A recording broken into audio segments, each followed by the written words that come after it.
It's time for the Saturday Sports Show on WMIX. On your radio at AM 940 and online at mywithersradio.com. Recognized by the Illinois Broadcasters Association as one of the premier radio feature programs in the state. You're about to roam the region with more guests and content courtesy of Crossroads Community Hospital. Live from the Powerhouse, the Saturday Sports Show starts now. And good morning. Glad to have you with us for the Saturday Sports Show live from the Powerhouse here in Mount Vernon. At 61 degrees outside on a beautiful Saturday morning. Week 2 of our football previews happens today. Today we'll preview the River to River Conference. We'll have coaches from both the Ohio side and the Mississippi side of the River to River Ohio. Danny Zerwinski is with us today. I'm Chris Hugo. Jeff Crow is in studio as well. As we'll bring you a strong lineup of River to River coaches, starting with Jason Karnes from Herrin. Of course, we'll get him on right out of the gate. In case you didn't know, the official or unofficial start to football season, as DC would say, is today. Of course, they're allowed to practice in pads, so we will try to work with our coaches to make sure that we're able to get them on. And while it may not be the longest, we'll try to bring you the most comprehensive and interesting preview there on the dial today. And that'll start with Jason Karnes. We'll have Brett Detering, Nashville native, who's at Anna-Jonesboro. Familiar voice now on the Saturday Sports Show, Todd Rushing of Pinckneyville. We'll also have Jeremy Clodfelder of Benton. Jason Roper of Harrisburg will join us in the 9 o'clock hour, as will Brian Beery of West Frankfort. You may recall he kind of shocked the local high school sports media of the world last year when he took the job at West Frankfort. Tim Kuhn, of course, Nashville native, back at Nashville here in 2012. We'll talk to him. And we'll also have Chad Harper on this week as he took the Weber Township job last week in boys basketball. So we'll have all that. Don't forget, next week's a Drive One for Your School event at Ford Square for the Mount Vernon Township High School athletic programs. We'll tell you more about that throughout the program. Danny Zerwinski again is in the studio. As I mentioned, I'm Chris Hugo. We're here courtesy of the new Crossroads Community Hospital. I believe it's termed as the $23 million gift to the community, and they had their ribbon cutting on Thursday at 2 o'clock, and weather was able to hold off. They got it in, and a beautiful new facility behind us, a welcome addition to the neighborhood as it continues to be spruced up here in Mount Vernon. But Crossroads Community Hospital, of course, it's more than a hospital. It's what healthcare should be. But D.C., the River to River, always kind of an interesting topic in terms of high school football. A lot of success coming out of the R2R from year to year. The Herrin Tigers no different. They finished 8-3 last year. They fell to Charleston 34-21 on a rare Saturday twilight game, I guess you could call it. They're in late October, early November, as they played at 5 o'clock there in Chucktown, and ultimately falling to the Charleston Trojans. But the Tigers, I thought, had a nice little run. I don't want to say it was out of nowhere, because you always expect a team out of Herrin and coached by Jason Karnes to be successful, but put together a nice little run. I think surprised some people along the way, and ran into a tough and probably under-publicized Charleston team. Well, the Herrin Tigers last year had a lot of excellent talent. I mean, they had some talent. Antoine Davis. They had a lot of kids that played last year. They're solid football players. Several have gone on to the next level. And Herrin went 8-3 last year. Lost at DuQuoin, lost at Marion, and then lost at Charleston. I think the thing you'll see with Herrin, as with some of our other couple other schedules, is there's some scheduling changes about in the River to River, and the fact that they don't play mandatory crossover games means some athletic directors have to scratch, claw, and find games to do. And I think the likes of Herrin and Carbondale or Herrin and Harrisburg are going to find out if they want to get out of their contracts with the South 7, then you're going to see some teams that are going to want to play crossovers. I am a fan of the crossover. I've seen the Big Mangus schedule that's out there they could use. I think it's time they need to do it. But again, what do you do? It's one of those things, and Herrin, of course, feels that this year with 2 games against the same team in the regular season, a rarity, though that may be something that if the current football system stays in place, you might see other teams and schools having to do to fill schedules the way it is. Yeah, and, you know, there are 2 guys I really feel for right now, and that's Kerry Martin and Jason Karnes, because the question, the hot topic has been, well, why aren't you guys playing each other anymore in Week 9? One, who cares? They're not playing each other anymore. Let's move on. Herrin picks up Anna-Jonesboro. AJ and Benton no longer playing Week 9, so now AJ and Herrin will meet up in Week 9. Love to ask Coach Karnes his thoughts on how they were able to come together, because it's not easy to get those crossover opponents. You have some schools that are for that crossover move, and I've seen the materials that you mentioned a moment ago, and you have schools that are vehemently against crossover games and those being mandated. But you take a look at Herrin and Massac having to play twice, and it would erase rivalries like Herrin and Carbondale and Herrin DuQuoin, but I would think that if you're having to play a team twice, maybe that puts you in favor of playing that crossover schedule. I think if you're an AD, it would be easier to do. And in the schedule that I have at home and seen, is the fact that you wouldn't have to have a Sparta or a Frankfort playing somebody bigger than them all the time. You played a couple of years, it'd rotate through. I mean, it's a great system, and I've always been a believer of the crossover in the river-to-river conference. It solves a lot of problems for ADs as far as football schedules go. It goes all the way through everything else. Now, several schools have, some schools have dropped their river-to-river stuff. Bentonville dropped AJ in Week 9 to pick up Carlisle, but, I mean, it's one of those things where scheduling changes and scheduling issues are going to happen. And I think you will see that if schools in the river-to-river drop some of their South 7 brethren off the schedule, they're going to have a real tough time finding teams to play because, as we know, if you're good or big, nobody's going to want to play you. Well, and the thing with that, and I think he nailed it perfectly, is as the river-to-river schools start to drop some of the South 7 schools off of their schedule, you start to have that pity party for the South 7, which you can't because at some point you have to be proactive instead of reactive. So there's going to be some scheduling issues for the South 7 in the not-too-distant future. Marion is starting to experience what that is like now after years of success. And, here's the thing that we're going to run into today here on the Saturday Sports Show is you can book and book and book all you want, but with today being the unofficial start to football season to me, as they are allowed to practice in pads for the first time today. You have a lot of practices getting ready to get underway, and so a lot of coaches, if they hear their phones, will be taking time away from practice to talk to us. But we'll preview the river-to-river today. We're glad to have you with us, of course. Last year on the Ohio side of the river-to-river, wrong tab again, I believe Herrin ended up winning the conference. Again, it's kind of a surprise over Harrisburg. Benton, I believe, finished in second, 4-1 in the river-to-river Ohio last year. Both those teams finished 8-3 as they both saw a second week of the postseason. Benton lost to eventual 3A runner-up Mount Carmel. Herrin, of course, fell to Charleston. 4A. I don't think they made it semis. Herrin? Charleston made it. Charleston went to the quarters and fell. Charleston was 11-2, so they made it to the semis. Okay, wow. Of course, I remember a Charleston team from 07 that surprised the Mount Vernon Ram bunch up there that year. And Charleston is a nice little football power out of the out of the Apollo conferences. We get ready to talk to the 2011 Ohio Division champion. We do have Jason Karnes here on the Saturday Sports Show. We appreciate him for taking time out of his day to talk to us. Coach Karnes, good morning. Good morning, guys. How we doing? We're doing pretty good. First question out of the gate is and I'm going to approach this a little differently than most have. No longer playing Marion there in Week 9, that's great, time to move on. With the difficulties of crossover scheduling and the thought process of that with some schools in the river-to-river, how were you and Anna-Jonesboro able to come together to get that Week 9 game on the schedule?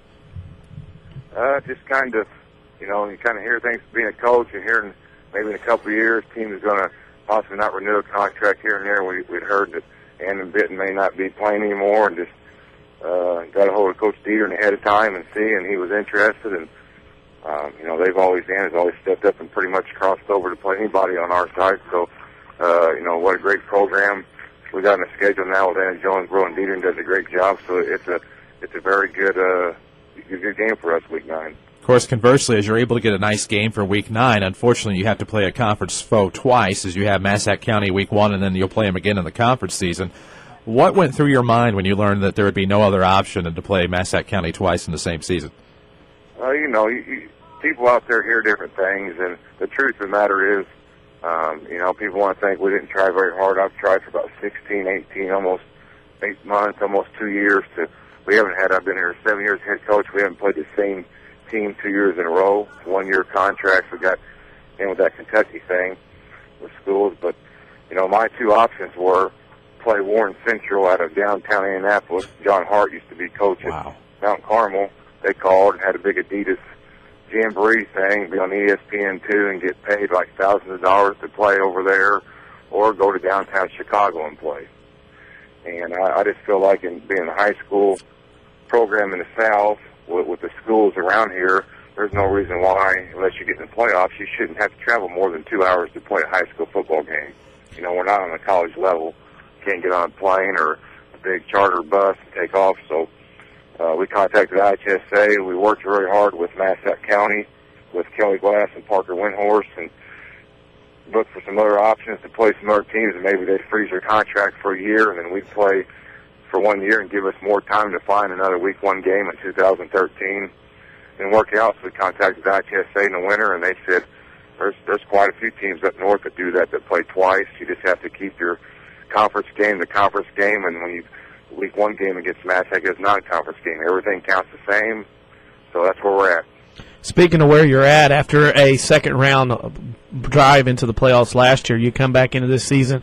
A lot of talent lost from last year's team, but the program still goes on. Talk about some of your kids that are returning this year in 2012 to help you this season. Yeah, and I really feel like, last year, pretty successful season, but I think a couple injuries here and there as the season went on kind of hurt us. We got the second round, so, we weren't really satisfied as a staff, as a program. Second round and next, and now the second round we thought we could have went deeper, but 4A is extremely tough the last few years, especially when you have to get the second, third, quarterfinal round. You'll play someone up in the around Decatur area, Rochester or Effingham or Charleston. Teams have been predominantly pretty good the last couple of years, but returning we have a really low number as seniors. We have about 8 seniors this year, probably the lowest number we've ever had. So the class is small, but we're counting heavily on Austin Butler. He's been a 2-year starter for us at receiver and at corner. And Jared Doherty played line for us a little bit last year, offensive defensive line, and playing at tight end and played defensive end for us. And then looking at Austin Starkweather was their backup quarterback last year to Antoine Davis. Right now he's a little banged up with a back injury. So our junior kid, Nick Hayes, is taking all the reps right now. So we're really going to be heavily probably sophomore dominated. This sophomore class we have went 8-1 last year, and probably going to have a handful of sophomores starting. But freshman class coming in went undefeated as 8th graders, and the 8th grade class right now is really good. So we got 3 classes that I feel like back 3 years in a row, but we got really strong numbers. We've got 97 kids out, the most we've ever had. 97 kids, that's a lot. Going back to the Ohio, that's probably the most in the area, wouldn't you say, 97 kids? Yeah, I know that Ohio Mater, they always get in the hundreds. Well, yeah. 110 kids, but besides that, I've never had more than about 75 kids. Our freshman class has about 43, 44 kids, so I'm excited about the future. Like I said, we're going to have some inexperience out there this year, but I think our program is where it needs to be. And a lot of times in any sports, basketball around here, football, you win games on just your past experience program. So hopefully that's the case. And there's some kids got to step up, and we're just going to reload and not change much and just get after it. And I've been pleased with the last 3 days. Talking about the conference, of course, today's the first day you can officially start real football practice, what I call it. But the Ohio division last year, you go 5-0, Benton goes 4-1. 2 teams with significant amount of talent that crossed through and graduated. This year's Ohio division, I think, Harrisburg is the one that might be with the bullseye on it.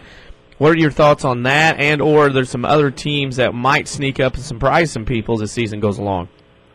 Well, I can honestly say I'm an honest person. I think that a team like us, a team like Benton, we have lost some skilled guys. They lost some skilled guys that made the plays for them. We lost our skilled guys that made the plays for us for the last 2 years. You open the paper up Saturday mornings, you hear on the radio or Channel 3 News, this person from Benton, and those guys are gone, and the guys from Herrin are gone. So I really think Harrisburg, hands down, has got to be the favorite. They got a lot of their key guys back to make plays. And, I like Murfreesboro last year. Murfreesboro, Coach Carter's doing a great job, and the Bradley kid, if he's healthy and makes the right choices and stays out there, he's a load to bring down. And you never know in our conference, guys. I feel like the River Conference, both sides, you got some heck of coaches. You look at the coaches, they're going to be prepared. You look at, Coach Beery at West Frankfort. Those guys are up and coming. I think they got some numbers out this year. And you never know with down in Massac, Kelly Glass, what kind of athletes he has. He's going to be young, too, but he's got some athletes. And Coach Roper does a good job. And, Coach Clodfelder, the other side, Mississippi side, same thing. Some coaches have been around a long time that just get the kids, get everything out of the kids. So, I really think it's, Harrisburg has to be the favorite preseason.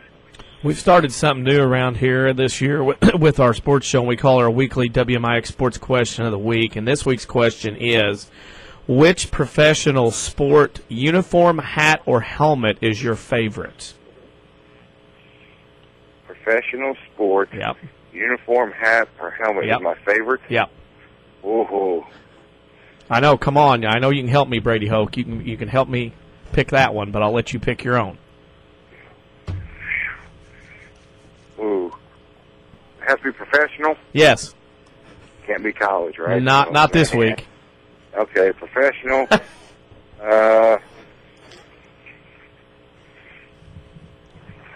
Man, that's a tough question, guys. I'm gonna have to go with any sport, correct? Yes, any professional sport. I'm gonna have to go with the Cardinals. There you go. Okay, birds on the bat, huh? I'm just a birds on the bat. It was gonna be that or my fish. I'm a big Miami Dolphin fan, but I know people probably be laughing at that one because I grew up Dan Marino idolizing him. So I'm gonna go with the Cardinals. Okay, that's a fair statement. Very fair, Coach. If it was college, I was gonna go with Michigan Talmadge, but. Well, see, actually what we did is we were going to consider college, but then we knew that you were our first guest, and so we actually came up with the Jason Karnes clause, which was eliminate college off the bat, so we can't say Michigan. But okay, we're unfair like that. I was going to go with Michigan. Pretty nice.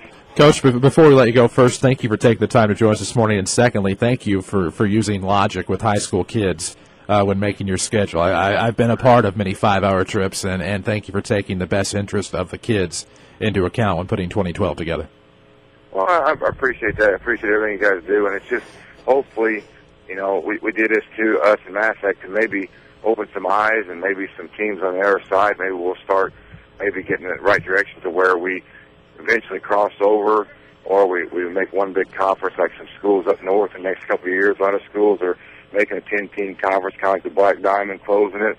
Hopefully, in the near future, because right now I'm open week 1 in 2013. This is the 1-year fix, so I'm out there still trying to find a week 1. And, I still haven't had the same team we haven't prepared for 2 years in a row at week 1. So hopefully it'll be headed in the right direction to find an opponent. Well, we certainly hope. Good luck to you guys in 2012. Thanks, guys. Thanks a lot. That's Jason Karnes, head coach of the Herrin Tigers. Again, his team has to play Massac County twice in 2012, but that kind of brings up the question, would you rather play a team twice or would you rather have to travel 5, 6, 7, 8 hours to play a high school football game? Something to think about. That was Jason Karnes. We'll have Brett Detering coming up here on the Saturday Sports Show after the break, I suppose. Presented by Crossroads Community Hospital. It's more than a hospital. It's what healthcare should be. Back after these. Get PNB to Go mobile banking now at People's National Bank. Hi, this is Monica Wilt, relationship banker at People's National Bank. With PNB to Go mobile banking, check your balances, see transaction activity, transfer between accounts, and pay bills all from your mobile phone. PNB to Go mobile banking makes banking even more convenient. People's National Bank, making your life easier since 1909. People's National Bank, member FDIC, equal housing lender. Our factory-certified technicians are ready for you. Hi, Mike Russell, General Manager at Schmidt Ford of Salem. When you think about service, we're one well-rounded bunch. With our certified technicians that can tackle all your warranty problems with gas or diesel motors, or our heavy-duty truck technicians that can take care of all your semi-trailer, and heavy truck service needs. We can do it all, from tires, oil changes, to complete rebuilds. If you are in the need of service, come see us at Schmidt Ford of Salem, 1815 West Main, Salem, Illinois, your service headquarters. When an emergency happens, time is everything, and you don't want to spend that time in a waiting room. So choose Crossroads Community Hospital with our 30 minutes or less ER service pledge. The entire team is committed to working diligently to have you initially seen by a physician, physician assistant, or nurse practitioner within 30 minutes of your arrival. When minutes matter, choose the ER that doesn't waste time. Choose Crossroads Community Hospital. Visit crossroadscommunityhospital.com/faster to learn more. If you are experiencing a medical emergency, call 911.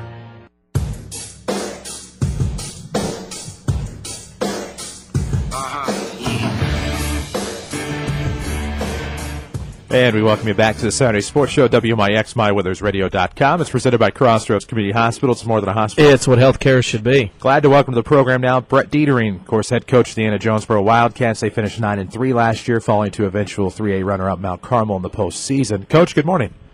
Good morning. My first question is, out of the gate, you guys have made the postseason, I believe, 12 consecutive years now. How do you keep that momentum rolling from year to year, knowing that you have the turnover of graduation? Obviously, there's a lot to be said for the head coach and that success, but how do you keep that momentum going? Well, I think there's several reasons. One, I think we've been very fortunate. The core group of coaches that when I started, this is entering my 16th year, 3 guys have been with me the entire time, and I've got 2 other guys that have been with me now that are going on 10 and 12 years, I think, respectively. And so when you have that kind of stability in the coaching staff, I think, we understand working well with each other. We've developed our schemes. We've put in the things that we think we need to do to be successful.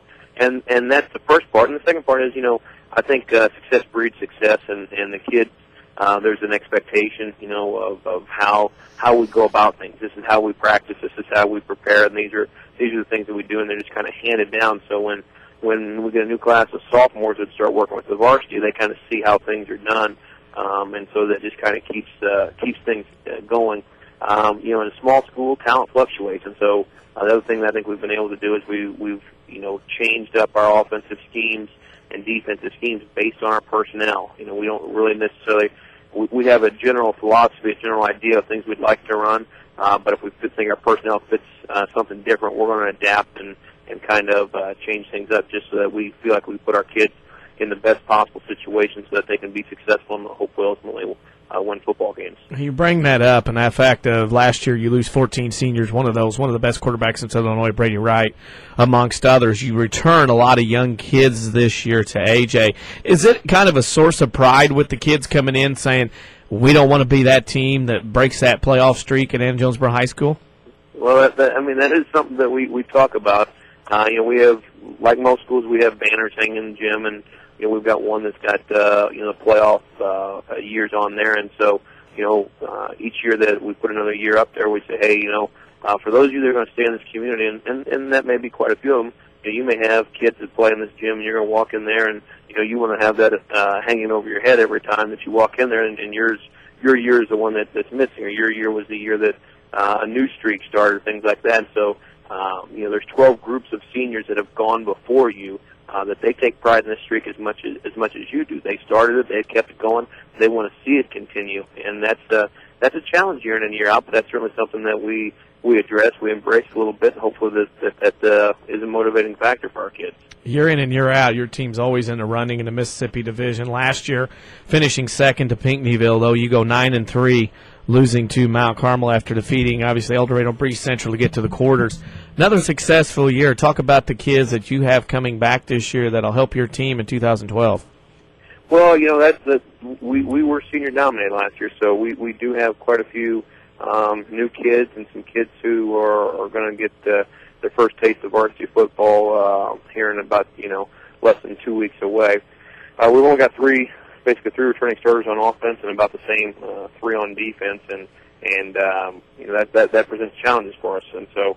Those kids are going to be looked upon to, really be, I guess the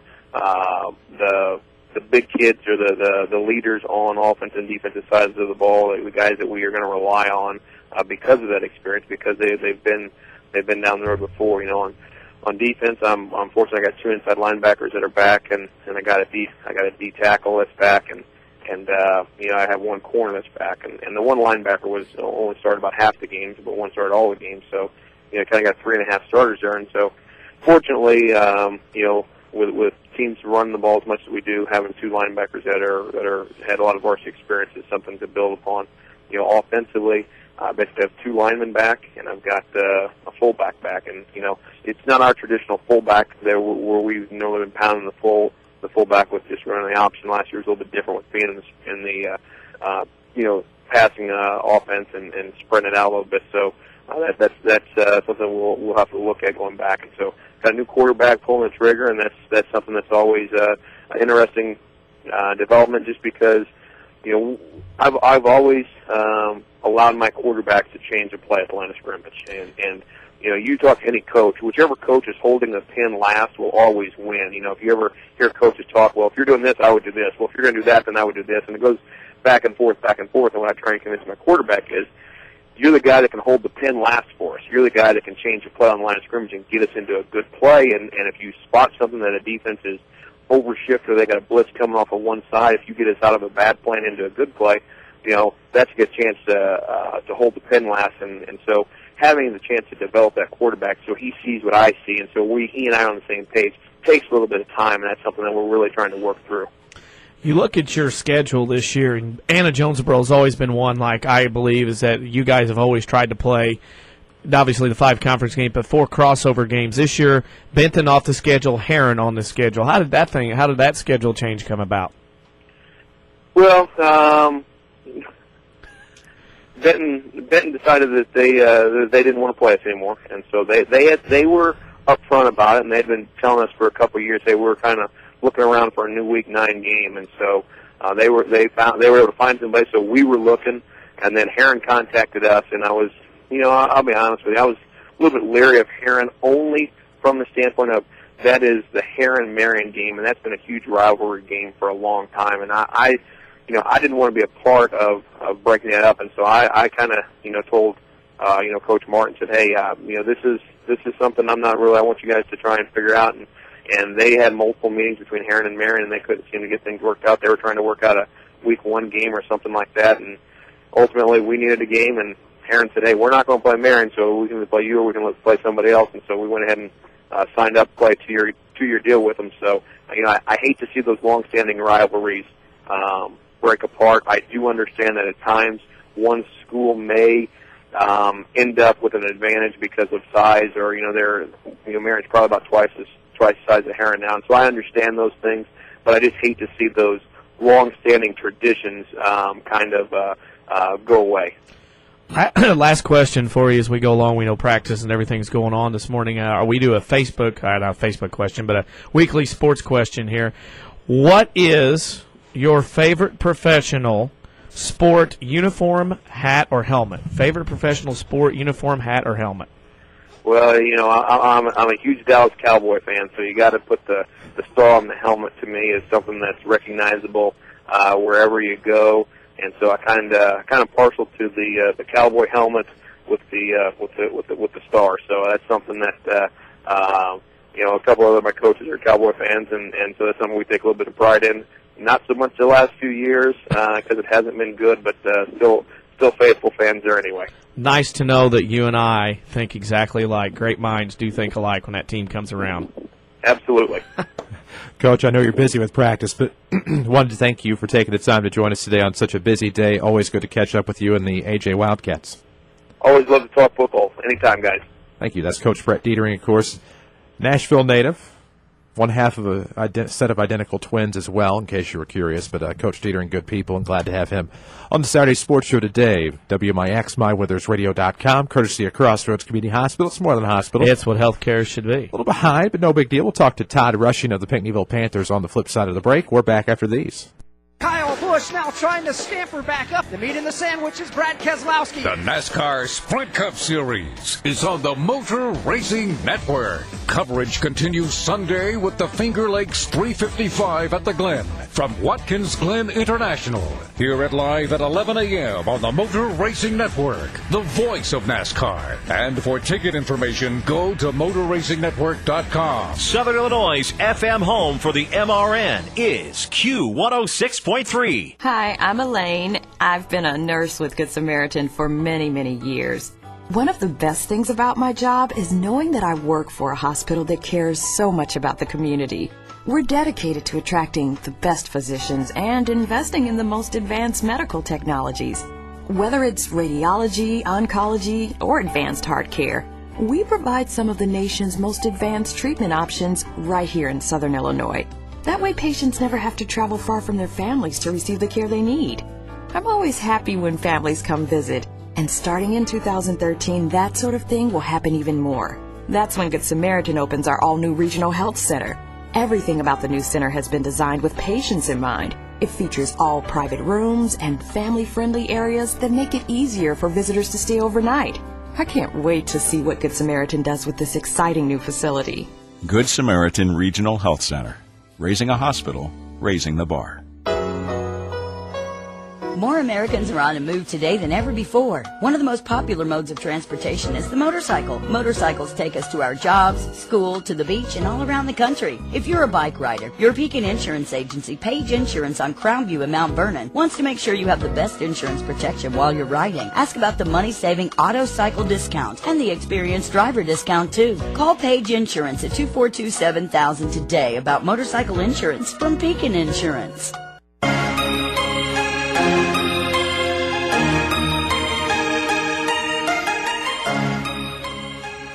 And welcome back to the Saturday Sports Show, WMIX, MyWithersRadio.com. It's presented by Crossroads Community Hospital. It's more than a hospital. It's what healthcare should be. Glad to have you with us for our river-to-river football preview. Now we talk to the champions of the Mississippi Division from a year ago, Pinckneyville Panthers head coach Todd Rushing. Coach Rushing, good morning. Good morning, guys.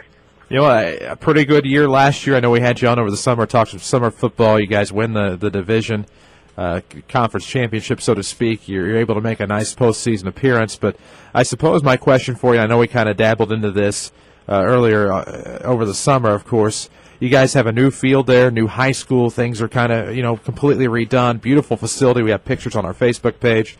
But I know I kind of asked you this, but our listenership up a little bit more than it was over the summer. Did you sit out there guarding the field to make sure that nobody from DuQuoin stuck a jersey underneath? We had our spies. Yes, we did. I didn't say on it. We had our spies. No, it was funny because the joke was all around that we buried one under their jersey field, and that was the joke we told everybody that we was going to guard the field. But it was pretty well protected. I think we had I got some friends over here living across the street, and they told me they were watching it 24/7 for me. Getting back to football, though, 2012, you guys win the conference championship in the Mississippi last year. How do you keep that momentum going, especially with, I don't want to say the added pressure of having a new field, but sometimes there's a little pressure to go with the field turf? Yeah, you worry about the distractions. It's kind of like, you have to have a homecoming on week one because of all the new field and all that stuff. You're worried about them thinking about the wrong things, not being focused. But, we've been talking about that a little bit every day about we're going to work on and focus on the things we do and try to get better each day. And we feel like that's what we did last year with our kids is we just worried about ourselves. We didn't worry about our opponents. We want to make sure the things we want to do, we could do them as well as possible. And I think things fall in place. That's what we're working on right now is the fundamentals and then our offensive defensive schemes. And said, we've got to make people stop us. If we do what we're capable of doing, then they've got to worry about stopping us too. So we can't worry too much about our battles. Just make sure we're getting better every day. Another talented group of players went through Pinckneyville High School last year, graduation-wise, that played for your football team and helped get to the playoffs. This year's group, obviously playing in that shadow. Do you see a group of kids out there now that want to prove their own thing in 2012 compared to last year? Yeah, I do. Our senior class is not a real big class, but there's some good players in that class, and our junior classes had a lot of success. They were also conference champions as sophomores last year. They went 8-0, and it's a lot of voids still. We lost a lot of good kids, and it's tough to win when you're young. But yeah, I think they do. I think they carried the momentum over. I think they liked what they had. It was a part of last year, and they're pretty focused. I've been really happy so far. Speaking of so far this season, schedule doesn't change much for you guys like other teams in the River to River. Redbud and DuPo from the Cocaine Conference sandwiched in on the week 1 and week 9. Plus, then after that, 7 River to River schools, whether by conference or by crossover. You got a very difficult schedule in there. You got 3 home games, but then you got to go to Anna, Nashville, and Sparta. That's got to be tough as you got a younger team this year going to be on the road those last 4 out of 5 weeks. Yeah, we've talked about that as a staff. I haven't said too much to the kids because I don't want them getting thinking about those things. But I told us that we've got to make hay while the sun's shining. And when you're home early and you got a chance to win some games, you take care of that because our numbers aren't as good. Our enrollment's down, so we're a little thinner. As the year goes on, you always risk that chance of injury and everything. So you got to take care of business early and get all the wins you can, and just hope things keep building. We'll get a few kids back after week 2. We got a couple kids that's sitting out for a couple games, and so we're going to get stronger after week 2 and get 2 or 3 kids back. But it is a tough schedule. In the River, it's a grind. I say it every year. We always have fellas. You can get 5 more wins and playing in the River, then you've got a team that's got a chance to maybe win a game or 2 in the next level. Everybody improved, and this year I got to bring it up. Pinckneyville last year got out of school in May 4th this spring. Won't go back till September 4th. I believe you're going to have 3 football games in before, actually 2, before the start of the school year. What things are you going to do in those 2 weeks to kind of keep things on the norm when usually you should be in school every day? Well, our schedule's going to set up, once we're done with 2 days, we're going to set up and we're going to go at regular time, probably go at 4 instead of 3 because of the heat. And around 4 o'clock practice, and so it's set up on that schedule. Fridays, we'll have them come in on the mornings, and have a walkthrough and get them out of bed. So you're used to getting up because I don't like that laying in bed stuff. I think you're drowsy all day if you lay in bed too late. So we'll get them out of bed and bring them in and have a walkthrough and everything on Fridays, get them out of bed, and just try to keep the routine as close to a school year as possible. So, this is just a complete opposite. Last year, we didn't get any 2 days. We actually started school before we practiced, and this year we're going to have 2 games in before we get to start school. So it's kind kind of a different situation, something we got to adapt to as coaches because we've never really experienced it before. Defending champion of the conference, everybody's gunning for the Panthers. Carterville, DuQuoin improved. We're going to actually put you on a spot with our weekly sports question of the week. This week's question is, which professional sport uniform, hat, or helmet is your favorite? Which professional? I like Oregon helmets an awful lot. Now, you're professional, though, right? Professional. Oh gosh, professional. Raiders. Okay. I like the Raiders. I think it just kind of gives you the vision of what football's about. Kind of that tough look. Tough look, tough schedule. Good luck. Yeah. As obviously you have DuQuoin and Carterville going to be improved and ready to go, and Mr. Hugo probably will wrap this thing up. But we'll see you down the road. All right. Thanks, guys. Good luck, Coach. That is Thank you very much. That is Todd Rushing, of course, of the Pinckneyville Panthers, last year's Mississippi Division champions, and loves the Raider helmet. So if I'm not mistaken, weren't the Raiders the first team to put a decal logo on the helmet? They were. I think they were. I thought that was an Al Davis marketing thing. Pretty sure. Pioneer. He was. I mean, it's one of those helmets that hasn't changed. Now, they've went from white to silver, and they've done some different things over the years, evolved, but... Yeah. Pittsburgh. It's kind of like evolution. No logos. Pittsburgh got one. Oklahoma got two. No, just kidding. Yeah. Could Jeff Crow's fired up, just like Detering for me. Todd Rushing is now Jeff Crow's favorite. Nobody else is going to name mine. I guarantee that. We need to take a break. When we come back, we'll have Jeremy Clodfelder, head coach of the Benton Rangers. Rangers, of course, made a return appearance in the postseason a year ago. Talk with him about that and how he hopes he can maintain that momentum going into 2012. Saturday Sports Show on WMIX and MyWithersRadio.com is presented by Crossroads Community Hospital. It's more than a hospital. It's what healthcare should be. Back after this. It happens every summer. You need a great quality vehicle, and that's where Second Chance Auto comes in.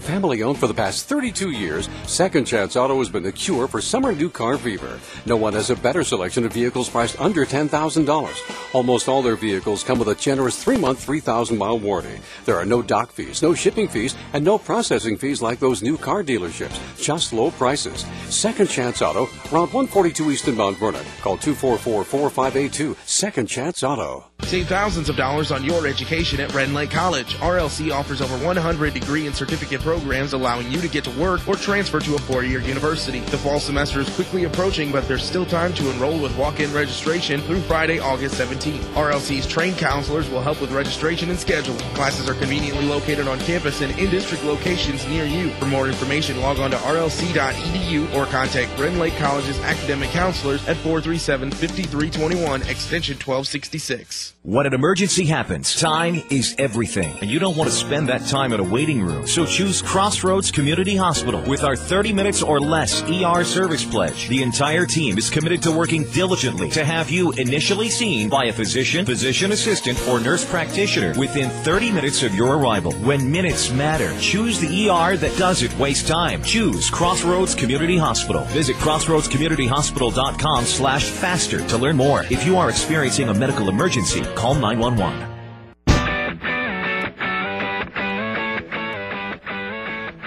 And welcome back to the Saturday Sports Show, WMIX, MyWithersRadio.com, presented by Crossroads Community Hospital. It's more than a hospital. It's what healthcare should be. Don't forget, you can find, starting as of last week and in the future, every episode of the Saturday Sports Show online at MyWithersRadio.com. Of course, our archives, we'll have this one up there a little bit later on today. It's our River to River football preview. Before we get to Jeremy Clodfelder of the Benton Rangers, a quick reminder.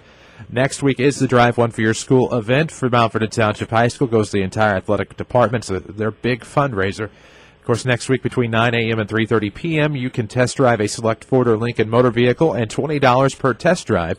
We'll go back to Mount Vernon Township High School athletics. It's a great way to get a quick 6-ger for MVTHS. You can use the back entrance to Ford Square. Test drives take about 15 minutes. You must be 18, and there is no pressure to purchase. Test drives, of course, are with the Mount Vernon High School coaches. Now, I just learned, Mount Vernon High School can receive an additional $2,000, $10 a test drive, if somebody takes a second test drive of a Ford Escape. There you go. It's at Ford Square next Saturday from 9 until 3:30. Jeremy Clodfelder joins us now. His team made a postseason appearance a year ago, falling to Mount Carmel in the second round on the road in a tough game. Coach Claude, good morning. Good morning. How are you guys? I'm doing pretty good. I have to imagine you're doing all right as well. Your team makes it to the postseason a year ago, hoping to build on some momentum this year. You went 5-4 a couple of years ago. Not enough playoff points, if I recall correctly, but you get in last year. How do you keep that momentum going to try to make this an annual thing for the Benton Rangers? Well, I think obviously there's an excitement in the air because following a postseason win in the first round against Redbirds, and then obviously feeling as good as your last game, and that wasn't very good. But there's a lot of energy because you go to the second round of the playoffs, and the guys have a great attitude as they approach the off season. And we've had great numbers. We're at about 83 kids, which is good for us. And guys have had great attitudes and great work ethics. And I just think the energy is important. Speaking of energy, I want to talk one more question about last year. What I don't know how to really ask is, how do you describe, or to you and or to the program and the school, what it meant to get back into the playoffs for Benton? Well, I think it's important for the community. One, it's important for the program and the kids, but from a community standpoint, I think it's good. I just think it creates an atmosphere of excitement. There's a Saturday afternoon football special. Obviously, we play one game in the regular season. It's Saturday afternoon, but when you play in late October and particularly in November, when not everybody else is playing, I think that kind of gives you a mantra, if you will. It kind of gives you a little bit of an ego, or you kind of stick your chest out. And, not everybody's playing, and that's a good thing when you are playing. So I think it's obviously a big deal. It's a big deal for the community. Talking with Todd Rushing, and of course we've already had Jason Karnes and Brett Detering, lost some big-time players last year from their teams. You lost a very talented senior group as well that did a lot of things for Benton High School in their career in your football program. This year's group coming behind them, do you see them kind of having an edge to these kids saying, hey, we'd like to get out there and make our own spotlight as well, just like the previous class? Well, that's it, exactly. We lost 17 seniors, 14 of them which were at least some kind of all-conference, be it first team, second team, or all-South, or all-state, honorable mention, all-state, what have you. But this group's got an edge about them. We've got 4 linemen back. We've got a Mike linebacker back. We've got a nose guard back. We've got some guys that are back that have played in very meaningful minutes in big games. I think the key is that we keep that edge. We want to prove that it wasn't just those guys. While those guys were really good, a lot of guys here had a lot to do with that. And you'd like to get it to a point where it's programmed. It's a program deal. And I know we lost a lot of great players. We lost some good kids, but I don't think the cupboard's empty necessarily, like maybe people would speculate out there. I think your program's probably at a peak when guys have to wait till they're juniors or even maybe seniors to get their shot. If you're playing a bunch of young kids, it's probably not where you want it on a consistent basis. And we've got some guys who I think probably haven't been heard of necessarily, quote unquote, in terms of Friday night football or Saturday afternoon football because of the guys they had to sit behind last year. Of course, as we talk about some changes, talking about personnel now, shifting gears to the schedule, Benton's schedule usually is something that is very traditional. The first 8 weeks haven't changed. I know Nashville was replaced with Carterville a few years back, but you replace Anna-Jonesboro, a team played for many years following a Newton series in the earlier part of this millennium. You replaced them with the Carlisle Indians. How did that matchup come about? I know, is that something where the existing relationship with the basketball programs kind of helped that along? Well, I think probably there was a natural conversation there, but they were looking for a game. We were kind of looking to kind of just, you have to take care of your own. You have to take care of your schedule. It just kind of worked out. We saw them as a good football team. Obviously, it's a good team when you put them on your schedule because they're going to be very competitive in that Cahokia Conference. So you don't feel like you're going to sacrifice a bunch of playoff points in terms of wins because I think they're going to get their fair share of wins. Last year, they're a second-round playoff team. They upset the number 1 seed, who's 9-0. So I think we picked up a quality football program also, while really not sacrificing anything on the schedule. Looking at the schedule this year, the Ohio Division, last year you finished second to Herrin. A lot of talent graduated for a lot of teams there. Do you see a favorite or favorites as far as you're concerned as winning this year's Ohio Division? Well, I think in the Ohio Division, when you look at who has the most back from last year's experience, I think obviously Harrisburg's that team out there. They have a ton back that are very skilled. So I would have to put them as the front runner. And I think from everybody else's standpoint, it's going to be I think it's going to be pretty wide open. I think it's going to be very competitive. There's a lot of parity out there in the conference. We lost a lot, but I think you have to also look at what everybody else lost. Sometimes it's not just about how much you lose. It's about all your opponents and what they've lost as well when you have to take into consideration to how you think you can be the following year. first day of practice with pads on and helmets today, is that a little different kind of energy and pace with the coaches and kids today since that's the first official day in my book? Well, it's always kind of a little bit slower to go because we do something a little bit different. We bring our freshmen in always with the first day of pads. We never practice with our sophomores or seniors, but the first day of pads, the first day of hitting and striking, I want to have my eyes on everybody just from a security standpoint, so I know and watch guys and teach tackling the proper way because it's so important nowadays. It's a little bit slower to go. Some guys are getting their pads on for the first time in their life, it's not as high octane as I would like it, but we've been going for a little bit now, and we're getting ready to crank it right back up. Final question for you. We usually, this is something new this year we've added, we usually ask a WMIX Sports question of the week. This week's question is, which professional sport uniform, hat, or helmet is your favorite? Oh, boy. That's a tough one. Professional only, huh? Yes. Whoo-wee. I'm going to have to go, you caught me on this one.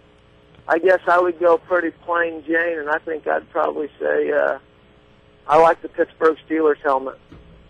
See, I thought maybe there'd be an outside chance connection that you have. It'd be Jacksonville Jaguars. No, I do have that connection, but I just kind of like that Steelers.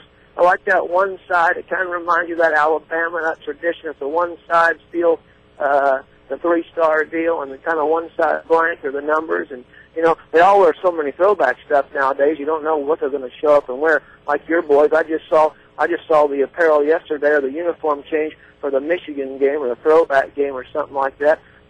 They couldn't be any more hideous, but I guess that's what they want to wear. Is that right? I mean, yeah, I was waiting for you to say something about the gloves they're wearing, where the Michigan Fight song, when you put your thumbs together on the gloves, the song, I knew you were going to say something bad about Badmouth My Team, they're Sugar Bowl champs. I just knew it was coming. I've only liked the Michigan Fight song once in my life. When we were at East Central as a head coach, that was actually our school song. So I had to live with Hail to the Victors for a little bit. But I'm kind of a more loyalty guy. I hear you. Coach, good luck to you this season in 2012, and hopefully we can talk about the Rangers being back in the postseason.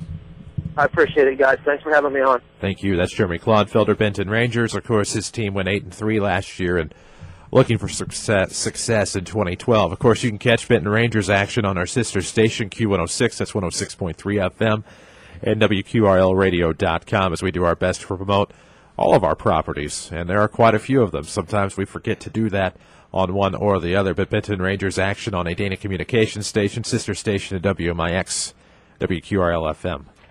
That said, we're not going to take a break just yet. We will have Jason Roper at the top of the 9 o'clock hour, but we do want to hit one more time. We'll hit it again, of course, plenty of times in the 9 o'clock hour, but the annual Drive One for Your School fundraiser benefiting Mountford and Township High School athletic programs, the Mountford and Rams and Lady Rams, is next Saturday, 9 a.m. until 3:30 p.m. Of course, you have the opportunity to go to Ford Square and test drive a select Ford or Lincoln vehicle. $20 per vehicle test driven will go back to MVTHS Athletics. Of course, that is up to $6,000. A reminder, easier probably go to the back entrance of Ford Square. Each test drive is only about 15 minutes.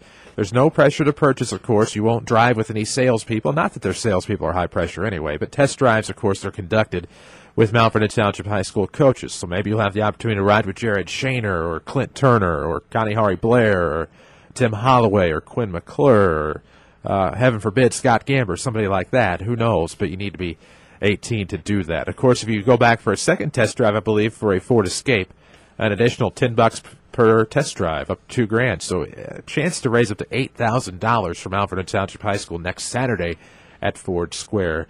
If you go in the front, it's the Lincoln showroom, but they prefer you to go in the back next Saturday. That's how that's going to work here. Speaking of how things are going to work on the Saturday Sports Show, don't forget you can always follow us on Twitter at WMIX Sports. We are on Facebook as well, but you can find them all at mywithersradio.com, where you can find a complete archive of every game from last season. If it was on WMIX, save a few that we had some recording issues with, though. But you can find most of our broadcasts from last year, video or audio, on mywithersradio.com. That includes the Jefferson County Basketball Showcase, Lady Rams Softball, Mountford and Rams Football with video, Mountford and Lady Rams Volleyball with video, Mountford and Rams Basketball where we had video. If we didn't have video, we tried to have audio for you. We also have Lady Rams basketball up. I mean, you name it. If we did it, Rams baseball, all but 2 games. For some reason, the 2 Harrisburg games were the ones that the audio was kind of funky on, so we're still trying to recover those. But other than that, every game from last year is on mywithersradio.com, which is also where you'll find last week's Saturday Sports Show archive. It's under the Sports tab. You won't want to miss that. We have a lot of local sports coverage on mywithersradio.com. Just go to the WMIX website, find the Sports tab, and look at that drop-down. There is a ton of information on there. We will have Jason Roper of the Harrisburg Bulldogs when we return here on the Saturday Sports Show for the 9 o'clock hour, presented by Crossroads Community Hospital. It's more than a hospital. Yeah, it's what healthcare should be. Back after these. How about a new vehicle that combines luxury with innovation? That's the recipe for the 2012 Lincoln MKZ and MKX. Hi, Roy Schmidt, Lincoln dealer at Ford Square, Mount Vernon. Add 10-way power driver and passenger front seat and the voice-activated Lincoln Sync system, and the 2012 Lincoln MKZ becomes the definition of a state-of-the-art luxury vehicle. Or maybe you're looking to spice it up with luxury and sport. The 2012 Lincoln MKX crossover gets up and goes with 305 horsepower in its Durotech V6 engine. You can't beat that. In fact, my wife Nancy absolutely loves her MKX, and I don't know how I lived without the MKZ. We love being a Lincoln couple. You can love a Lincoln MKX as well with up to $4,000 off MSRP and $5,400 off MSRP on an MKZ. Stop by and see us at Ford Square, Mount Vernon, 1501 Broadway, or see for yourself at fordsquare.com and Facebook. Broadcasting from the powerhouse on Broadway, WMIX, Mount Vernon, and all of Southern Illinois. Another Withers Broadcasting station. Just about everyone is trying to save money these days, especially when it comes to drugs and pharmaceutical products. Did you know the medicine shop can, and in many cases, offer better prices than the big discount stores? People need to know that independent pharmacy, in almost every case, is able to offer the same or better pricing than the chains can offer. Remember, your insurance price and copay is the same wherever you go. For cost savings and great service, try the Medicine Shop, 2339 Broadway in Mount Vernon. If your definition of local is Southern Illinois and adjacent states, pay no attention to this message. Hi, I'm Joe David Cummins, President of Community First Bank. Others advertise the message of being a local community bank. However, Community First Bank is the only local community bank exclusively serving Jefferson County with 5 locations and 5 ATMs. In short, loans and deposits stay local and benefit you. Community First Bank with locations in Mount Vernon, Woodlawn, Dix, and Ina. Welcome back to Personal Banking. Member FDIC, Equal Housing Lender.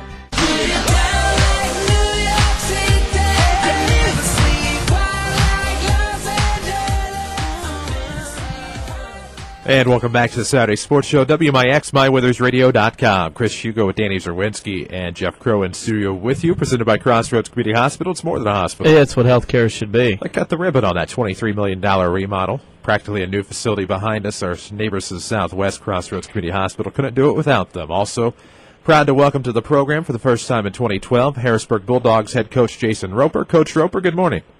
Good morning. Another successful stint for the Bulldogs last year. Of course, 5-5. They have, I believe, ran into the buzzsaw known as Mount Carmel again in the first week of the postseason. But the Bulldogs have always been a successful program, from Coach Way now to yourself. It feels like I've been asking a lot of coaches this question to start this morning. How do you keep that momentum rolling from year to year? I think it comes back to our overall athletic program. I think our kids, they do a nice job with a school our size competing in 3 sports. A lot of them are 2 and 3 sport athletes, and we got some good athletes right now, and hopefully we're going to have a good season this fall. And I know our basketball team's looking forward to the winter, and Jay always does a nice job with our baseball team, our track team, and Coach Langley, one of my assistants, is our wrestling coach. So I think we try to get as many kids out as we can and get them competing, and I think that's helped us in football as far as, selling the kids that you need to play 2 and 3 sports, and our kids do a nice job for us. Speaking of that, and every year Harrisburg is arguably one of the best all-around sports programs in Southern Illinois for high schools. This year, as you mentioned, there's a senior group that's had a lot of pressure on them since junior high all the way through high school to get out on the field and court, perform, and do the very best they can and win these things. Is there a sense of more pressure as a coaching staff knowing that you have that group coming in, or is it just the same year-to-year operation? You got to coach, you got to win, you got to do the same things? Yeah, I think it's the same. You know, our kids, this group of kids we got, a lot of them are coaches' kids, so, you know, they've been competing for a long time, and they're just a fun group to coach. I mean, you know, when they cross the line and start competing, you know, they're 100 miles an hour. So it's really a fun group to coach, and they've had great attitude so far and really working hard for us, and they're looking forward to this season. Can you talk about some of those names that are also familiar to a lot of high school sports fans that are going to be returning and helping your team here in 2012? Well, it starts with our quarterback, Ryan Roper, who is going to go to Illinois on a baseball scholarship. You know, he's looked really good so far, you know, as we went through 2 days here. And Capel Henshaw is another one that's kind of a name that people hear a lot because of his basketball success. But, you know, he's really bought into playing football, and he's really doing a nice job for us, and we look for him to have a great year. The Ohio division last year, Herrin goes 5-0, Benton 4-1, you guys go 3-2. Kind of talent starts going around. A lot of good coaches, a lot of good teams starting to either win and or make their way back to the top. Who do you see this year? Obviously, Harrisburg, you guys have been picked by several people to win. You can pick yourself. Or who do you think else might surprise some people and be up in the upper echelon of the Ohio division this year? Well, you know, I think you know, all of our teams that are in our conference are going to be good. I think it's one of those years where people are saying, you know, they graduated this kid, you know, they're going to be down a little bit, they're going to be young, but to me, it's, you know, Herrin's always athletic and talented, and Jason does a great job over there. People are saying they're going to be young, but, you know, I think they're going to be good. Massac is going to be good also. I think they've been young for a couple of years, and they're starting to get those kids that are going to be juniors and seniors. Benton returns a lot of, you know, offensive linemen. I think they're going to have a good offensive line and some skilled kids to go with them, so they should be good. And I think Murfreesboro's new coach has done an outstanding job, and they're going to be good. And then I see West Frankfort is, you know, they got some kids that's back from last year. A lot of young kids played for them last year, and I think they're going to be much, much improved. Their coach has done a fantastic job there. So overall, you know, our conference is going to be very, very competitive. Now, this is where you and I talk this week, and you and I can fully agree on. When you look at your schedule, traditional start, Mount Carmel, DuQuoin. You know, everybody sees that, and okay, you have to play Marion, you have to play Carbondale. You go through and play the big boy schools. You know, those schools, your enrollment is 576. You're playing Marion, who's 1,100, and Carbondale, who's 1,100. I'll ask you this. I already know the answer, but for our listeners, is it about time for the River to start jumping in and doing these mandatory crossover games so scheduling is not so hard and difficult?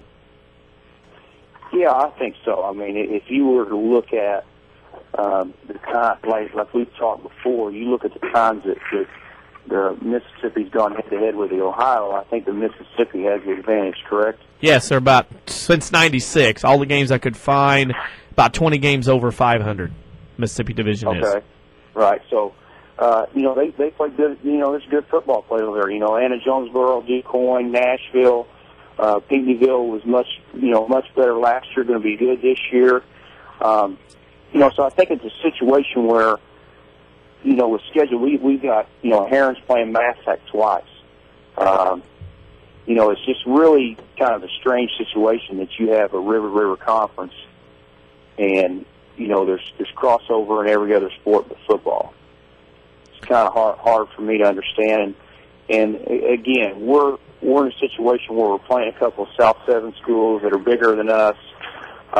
You know, if we get a couple kids banged up with an enrollment of 576, you know, we're not nearly as good or could have as good a season as what we could have. And a lot of that goes back to the crossover schedule. I just think it would be good for Southern Illinois football, and you know, I would like to see it happen. And we've been fighting it for a few years now, and really haven't gotten anywhere. I'm a proponent of that, but when you look at the schedule, is this a byproduct the way schools have to schedule? Is this the byproduct of the system the IHSA has in place, or you got to win 5 games, 6 to get in, so schools are going to schedule to get that 5 and 6 rather than lock in and play conference games? Yeah, I think so. I mean, what I would like to see happen is, you know, kind of like Western, or, you know, kind of like Kentucky does, because I go down and watch Western Kentucky schools play. You know, it's a situation where everybody gets in the playoffs.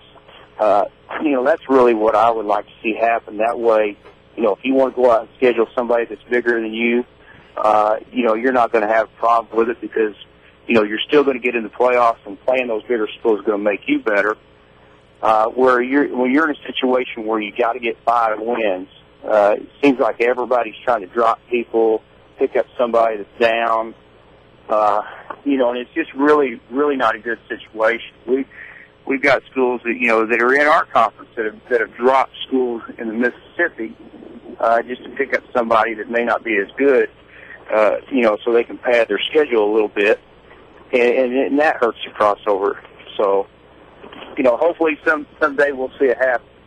Do you think, and a final question on this scheduling thing is, from what I see, Herrin and Massac's playing twice. Mount Vernon has to go, different states to play. We see it at Mount Vernon. You're big or you're good or both. A lot of people don't want to play you, like you mentioned. Is this a case, maybe not next year, but a couple years down the road, Harrisburg High School, Herrin might be in the same boat as a Mount Vernon Marion because it's going to be tough for your schools to find games to play as well? Yeah, I think so. I'm good friends with Darren Peach at Mount Carmel, and I kind of feel bad for him because, their program has been so successful that they got to travel over in Indiana and play in the Indiana Conference. I see it all, throughout the state, people having trouble scheduling games just because everybody's trying to get that 5th win and get in the playoffs. So it's definitely a problem. What the answer is, I'm not sure. I think, what I would like to see happen is, everybody gets in. Now, some people are going to say that waters it down and it's not nearly as competitive. But, I kind of see it as a scheduling, travel, money type situation. It's something that the state needs to look at going to. I got the idea. Just let you and I fix things and get that big schedule out that I believe you have a copy, several people have, of the crossover schedule, and that would definitely work. I think if you and I were allowed to fix it, I think we'd get everything solved, wouldn't we? Yeah, I think we had the schedule set for like 30 years, how it would rotate. And there's different ideas out there, and how you finish the year is how you start the next year, as far as ranking the teams. And there's a lot of different ways to do it. It's just a matter of the administration getting together and saying, hey, this is what we're going to do because it's the best thing for, the river to river conference. And it hasn't happened yet. And why, I really don't know. I don't know who is holding that up or keeping that from happening. But there needs to be something done. On a little less lighthearted topic, I should say, something a little more fun, we always ask a final question of our guests, our WMIX Sports Question of the Week. This week's question for you is, which professional sport uniform, hat, or helmet is your favorite, professional team-wise? Oh, man. I would say, you talking about professional helmet? Helmet or uniform or hat, jersey, whatever you would like to say. I'd have to go with the Steelers. I got a couple of brothers that are Steeler fans, and we've always been Steeler fans. I don't know if it comes down to hard-nosed running style football, but we've always been Steeler fans, and so I got to stay loyal to them and go with the Steelers. I can't believe that you have been brainwashed by that brother of yours. Yeah, there you go. Coach, I know you have a busy Saturday, first day of pads. I just want to thank you for taking the time to join us today on the Saturday Sports Show. Hey, no problem. Anytime, guys. We appreciate what you do. And, of course, good luck in 2012 with that always tough first 3 weeks of the season. Okay, thank you. That's Jason Roper, Harrisburg Bulldogs. Don't forget you can catch every Bulldogs game on our sister station, WEBQ AM 1240. Probably better off on WEBQradio.com, depending on which neck of the woods of ours you are in. Obviously, we cover an extensive area, so if you're listening to us in the Saline County area, obviously no problems with WEBQ AM 1240. But they also stream worldwide, as do most of the Withers broadcasting stations when it comes to local sports. Let's see.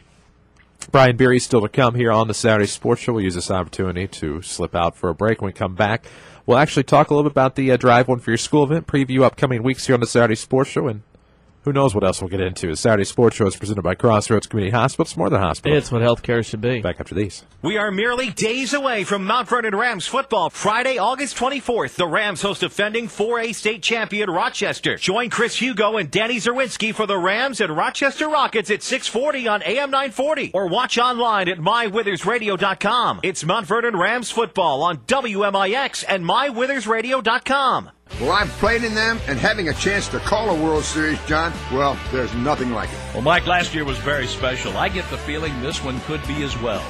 If I've learned anything about this beautiful game, and last year's a great example, it's to expect the unexpected.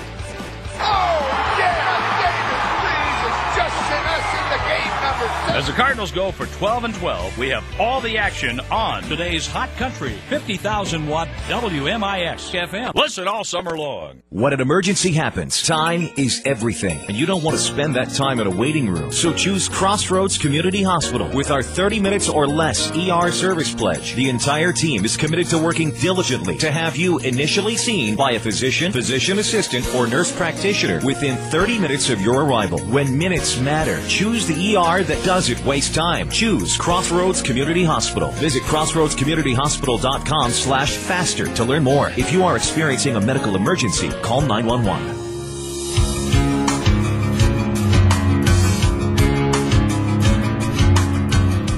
And welcome back to the Saturday Sports Show, WMIX, mywithersradio.com. Glad to have you with us. Chris Hugo at DC and Jeff Crow in Studio DC. Happens to be Danny Zerwinski, for those of you keeping track at home. It's a beautiful Saturday morning here in the King City. Glad to be with you on AM 940.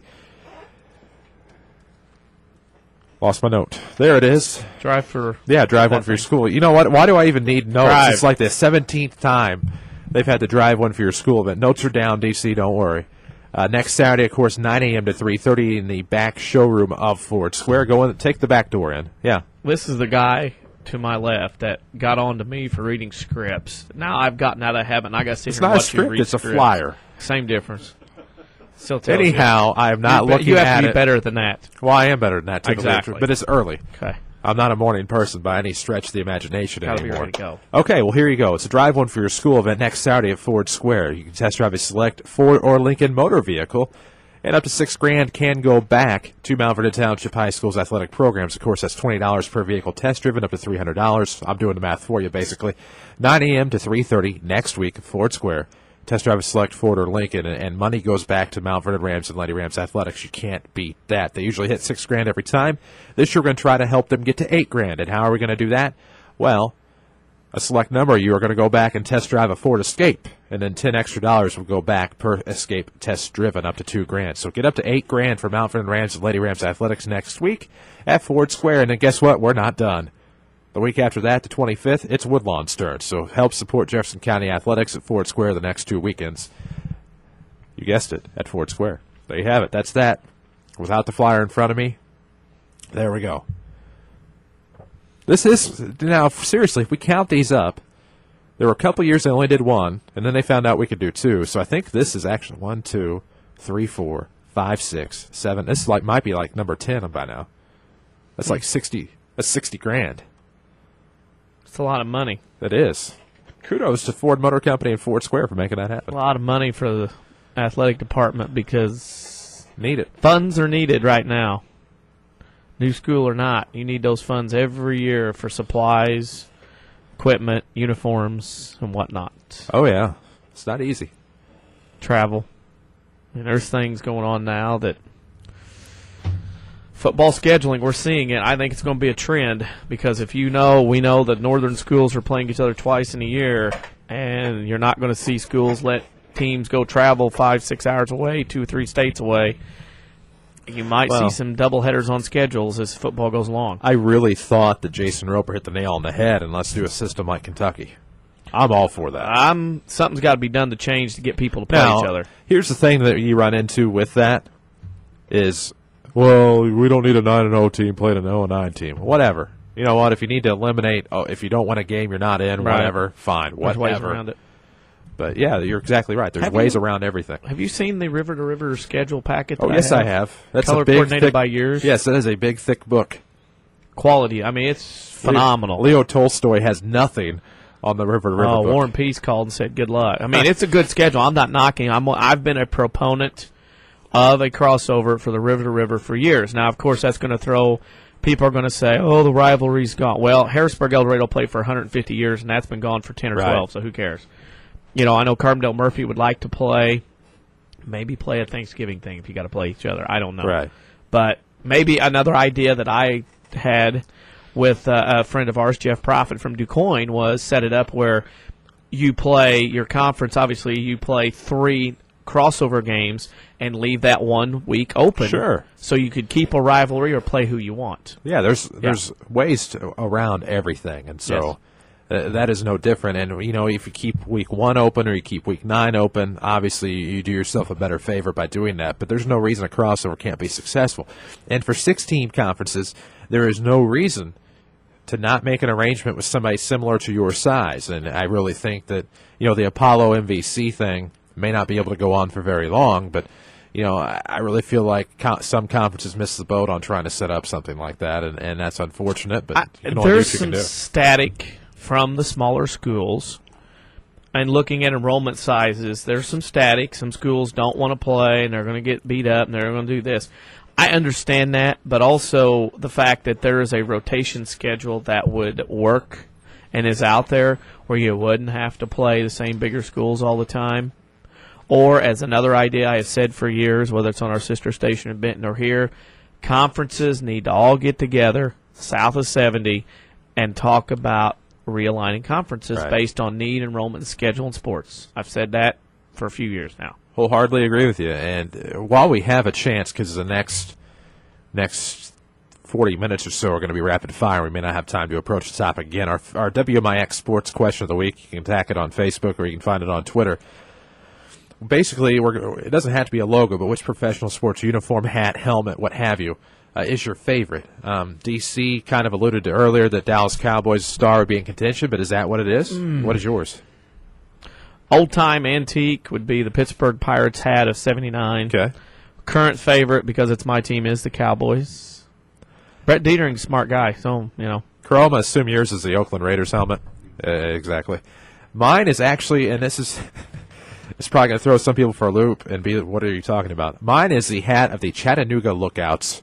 They are the AA affiliate. They were for the longest time the Cincinnati Reds. Now they're the Dodgers AA affiliate. They've been affiliated with the Senators. They've always been affiliated. Important to me, affiliated minor league baseball is a big deal to me. That out of the way. But the Chattanooga Lookouts, it's a big C with 2 little googly eyes on there. And it's just cool set. I've had three of their hats over time, and I was first introduced to them back in 1993. My Uncle Bob, who always used to give me cool hats for my birthday or Christmas, knew of them and picked that one up for me. But Modesto Nuts, as far as minor league teams, kind of have a cool thing going. I think it's the Albuquerque Isotopes are pretty cool as well. There's a lot of cool minor league logos that are actually minor league teams. That said, we need to catch up with Brian Beery. We're not going to take a break first. We're going to try to get Brian Beery on the phone and talk about the West Frankfort Redbirds. And we told you earlier in the program, of course, we are previewing the River to River this week, South 7 and Miscellany next week.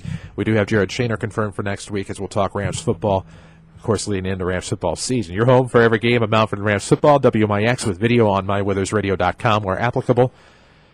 It's hard to believe we'll be getting to that on Friday the 24th. Lady Rams volleyball, of course, starts on the 23rd. That Thursday we'll have Weber and Mount Vernon video streamed for you on mywithersradio.com as well. That said, Brian Beery kind of sent shockwaves last spring.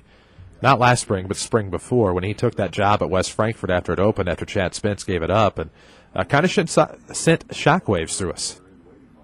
It did, but again, you're talking about a coach who had so much success at Johnston City. Sometimes people feel, hey, stay there and win. But, again, a big undertaking, a bigger school, bigger conference. Well, excitement. And it was a team that had gone winless in the year prior, but he was able to get a win with them last year over Massac County, I believe, in the regular season in the Ohio. So a big win for West Frankfort last year. And we're joined now by Brian Beery, head coach of the West Frankfort Redbirds. Coach, good morning. Good morning. Thanks for having me on your show. Well, we're glad to have you. And I know there's somewhat of a void in West Frankfort now, so we hope to help pick that up. But you take over the program at West Frankfort after a successful stint in Johnston City. I know from a local media standpoint, it kind of sent shockwaves through all of us as to why, with your success at Johnston City, go to West Frankfort. But you seem like a guy who likes challenges, and that seems like a great challenge to get the West Frankfort Redbirds at the forefront of high school football again. And really seems like you made great strides a year ago, winning a game for the first time in quite some time, and you had some very competitive games throughout 2011. Yeah, I think the strength of our conference and the strength of our schedule says a lot about how far we came last year. We played Anna-Jonesboro, tied all the way up to about midway of the fourth quarter, where it could have been anybody's ball game. And Anna did the best in Southern Illinois last year, going to the third round of the playoffs. So we were healthy and we played well with them. And as the season went on, we suffered from lack of depth, and we had some issues trying to field a legit ball club towards the end of the year.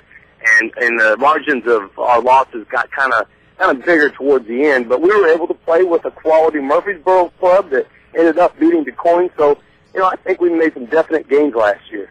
Speaking of games, this is Denny Serwinski. I look at your games, as you mentioned, a lot of close games last year. What's been one thing after a year now at West Frankfort going into year two that you were surprised to learn, find out, whether it's on the field or off the field? Well, I think something that I really never questioned was the heart of these kids. I think these guys will battle all the way through the fourth quarter. I know there was some question on whether or not they would do that. They're a hard-working group of kids. Right now, we're just dealing with some number issues, but those numbers are picking up.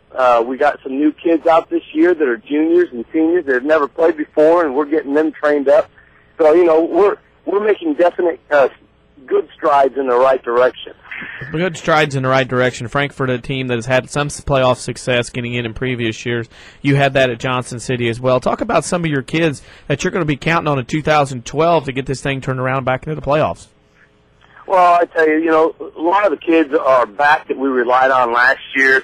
We have a lot of the juniors. Our junior class is pretty big that are now seniors. So, and we've gotten a lot stronger this year from last year. Last year, I tell people that, our left tackle last year going into the season was benching 135 pounds. Our left guard was benching 155 pounds. And, those numbers just are really, they're scary when you head into the river to river. And, we were able to compete with those. Our numbers are a lot better when you talk about what our maxes are.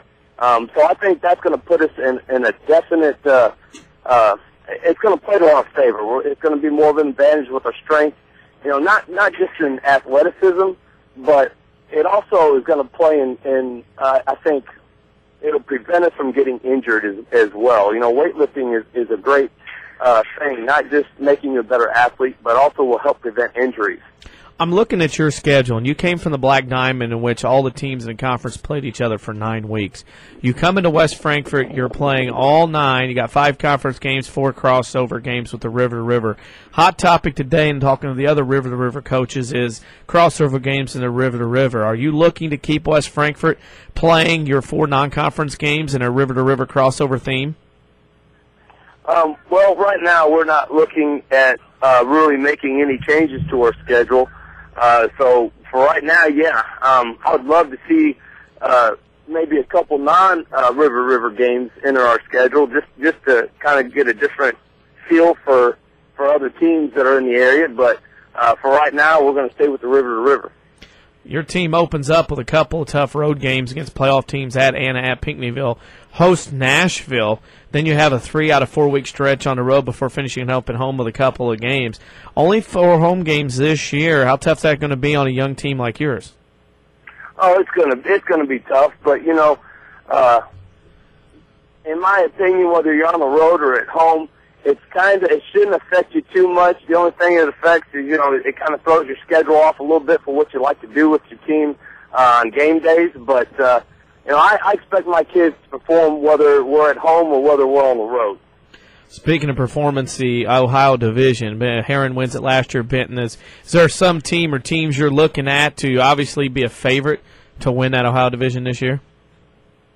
Oh, well, I think Harrisburg is probably the strongest team on our side of the conference. I think they've got a strong class coming back, and I think without a doubt they're at the top of our conference when it comes to athleticism. So they'll definitely be a favorite. I think another team that's really come on strong that I think could surprise some people is Murfreesboro. They've gotten a lot better, and I kind of describe them as the sleeping giant. They kind of woke up last year, and I look for them to keep improving this year. We hear in the background, obviously, practice going on. Is there a little extra spice and flavor today? Everybody's putting the helmets and pads on for the first time? Oh, yeah. We're so tired of going helmet only. We're ready to get after it, and hopefully in about a week and a half, we'll be real tired of hitting each other. We'll be ready to hit somebody else. Speaking of that, your first game says scheduled at 7:30. Is that the right start time for that game? Yeah, I believe so. I think we pushed it back just for the heat factor.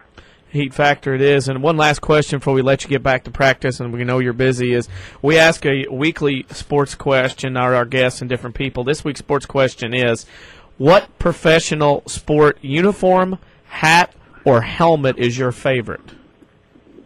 Oh, let's see. I'm going to have to probably go with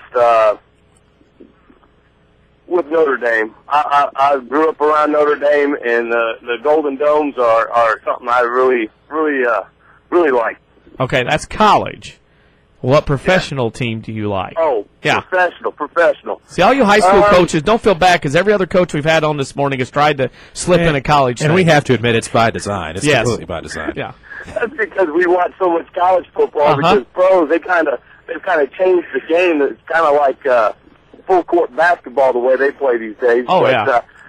I would say professional. I'd have to go with the Arizona Cardinals because they're a Redbird, just like us. Oh, there you go. There you go. Nice Good choice. Coach, good logic. Coach Beery, thank you for taking the time to join us today. We hope we can talk to you again throughout the season and maybe after a couple of wins, if not more, hopefully, of course, for the Frankfort Redbirds. That would be great. Good luck to the Redbirds in 2012. All right, thank you. That is Brian Beery, head coach of the West Frankfort Redbirds, and you can catch every game of Redbird football on 1300 The Fan, and I believe that they're going to stream that on 1300thefan.com, WFRX, this season. So that's a cool thing down there. Coach Beery, of course, they got a win last year against Massac, and a lot of fingers point to the fact that Massac had been struggling somewhat last year. Massac got a couple of wins on their own, so it's not like they were struggling that badly. Just not the typical Massac in the postseason team that we've come to expect from season to season. But really sounds like, and I hate to always steal this coined phrase from Kerry Martin, but you have to create a culture, and it really seems that by doing that and getting that one win last year, Coach Beery started something because he said he had some juniors and seniors coming out that hadn't played. Again, closeness of games. Sometimes when you begin a program and you start fresh somewhere, you have to look at things and go, okay, what can we do? Because a lot of times off the field is just as important as on. That's what West Frankfort has going on. Mount Vernon's starting to deal with this as well as an second year under Jared Shaner. Jeremy Clodfelder dealt with this at Benton. I was a part of that growing process when it began. Sometimes things off the field have to happen first and measure it by those things rather than wins and losses in the first couple of years. Well, and that's the other thing about it is that you look at final scores and it's like, well, those games weren't that close. But you can't look at it that way, as you know very well.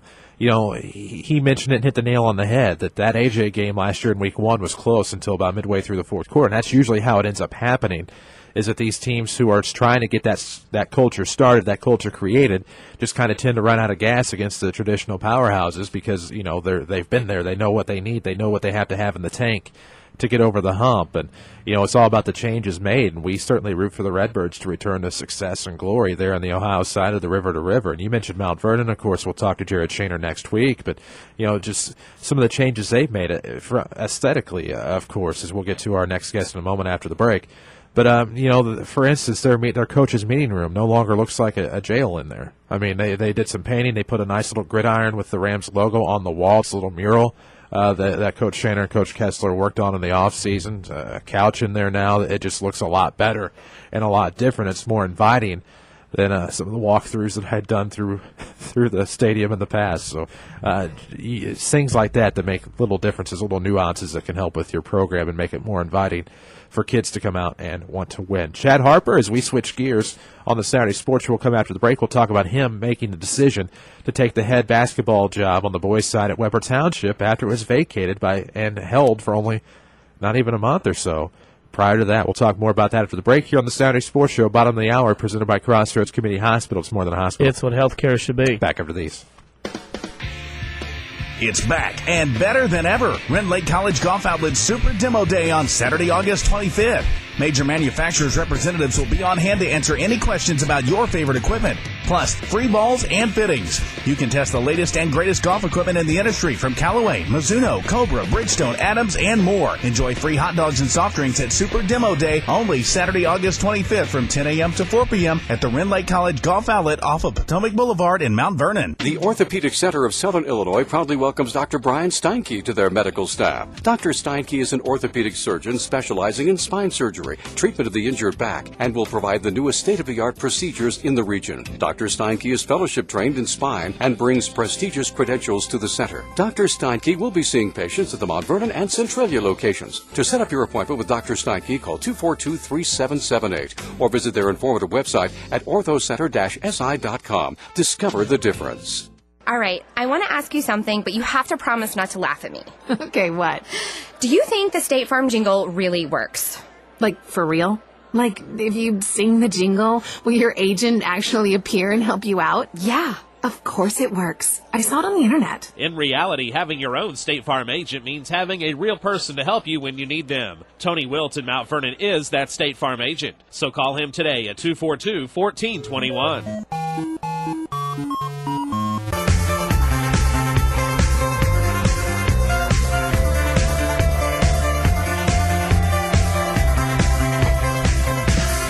And we welcome you back to the Saturday Sports Show, WMIX, MyWeathersRadio.com. It's presented by Crossroads Community Hospital. It's more than a hospital. It's what healthcare should be. Sorry about that. I was reading. That happens.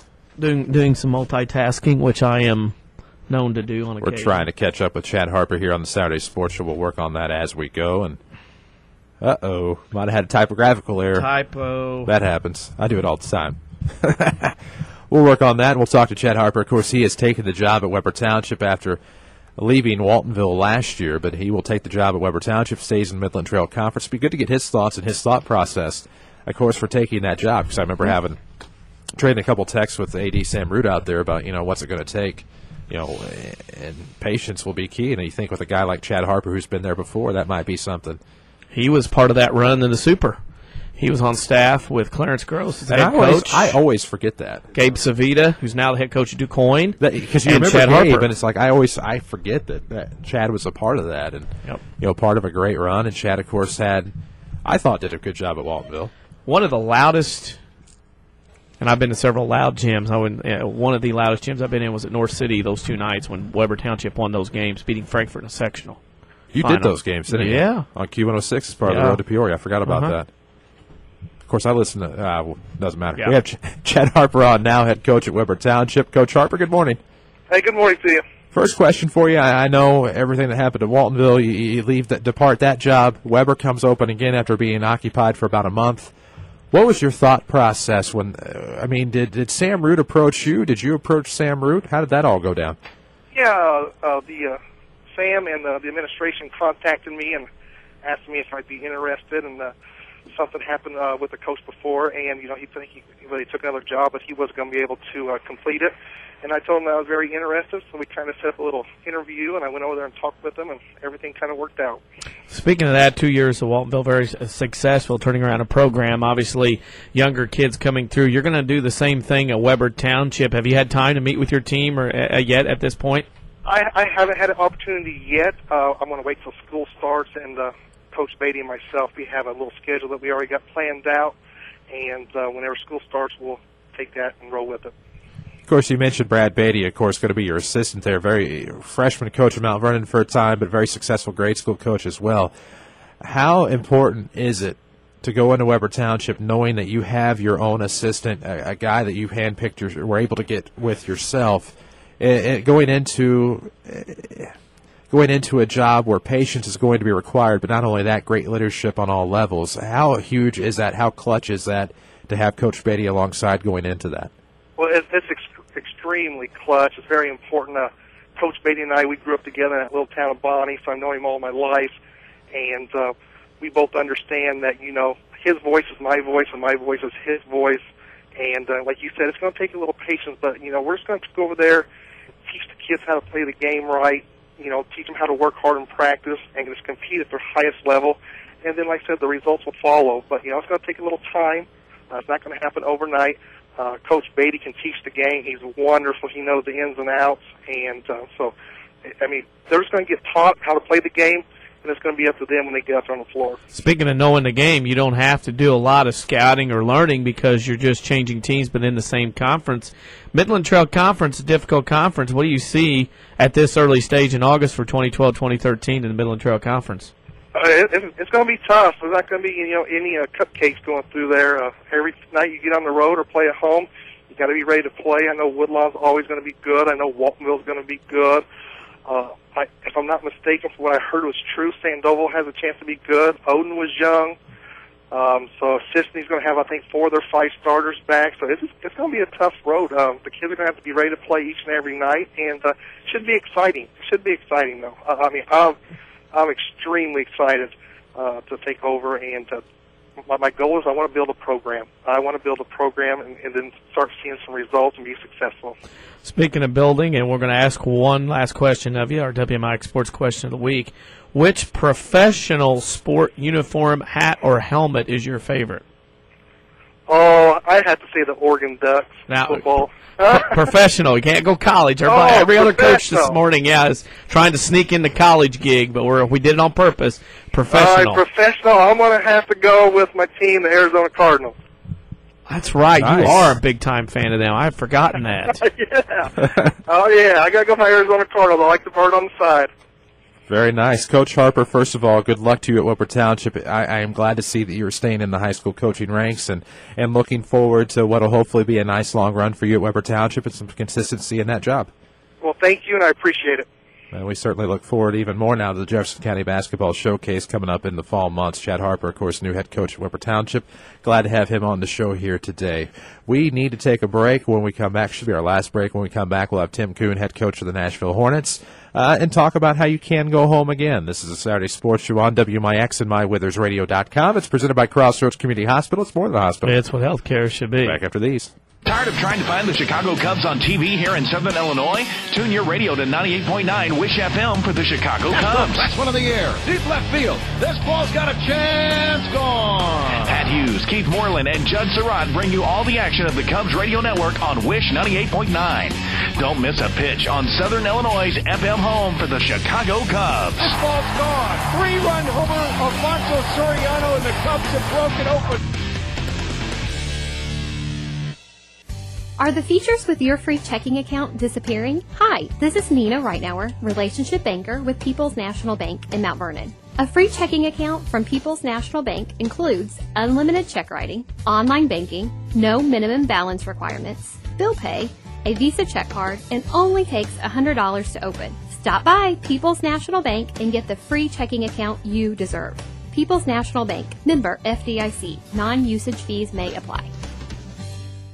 When an emergency happens, time is everything, and you don't want to spend that time in a waiting room. So choose Crossroads Community Hospital with our 30 minutes or less ER service pledge. The entire team is committed to working diligently to have you initially seen by a physician, physician assistant, or nurse practitioner within 30 minutes of your arrival. When minutes matter, choose the ER that doesn't waste time. Choose Crossroads Community Hospital. Visit crossroadscommunityhospital.com/faster to learn more. If you are experiencing a medical emergency, call 911.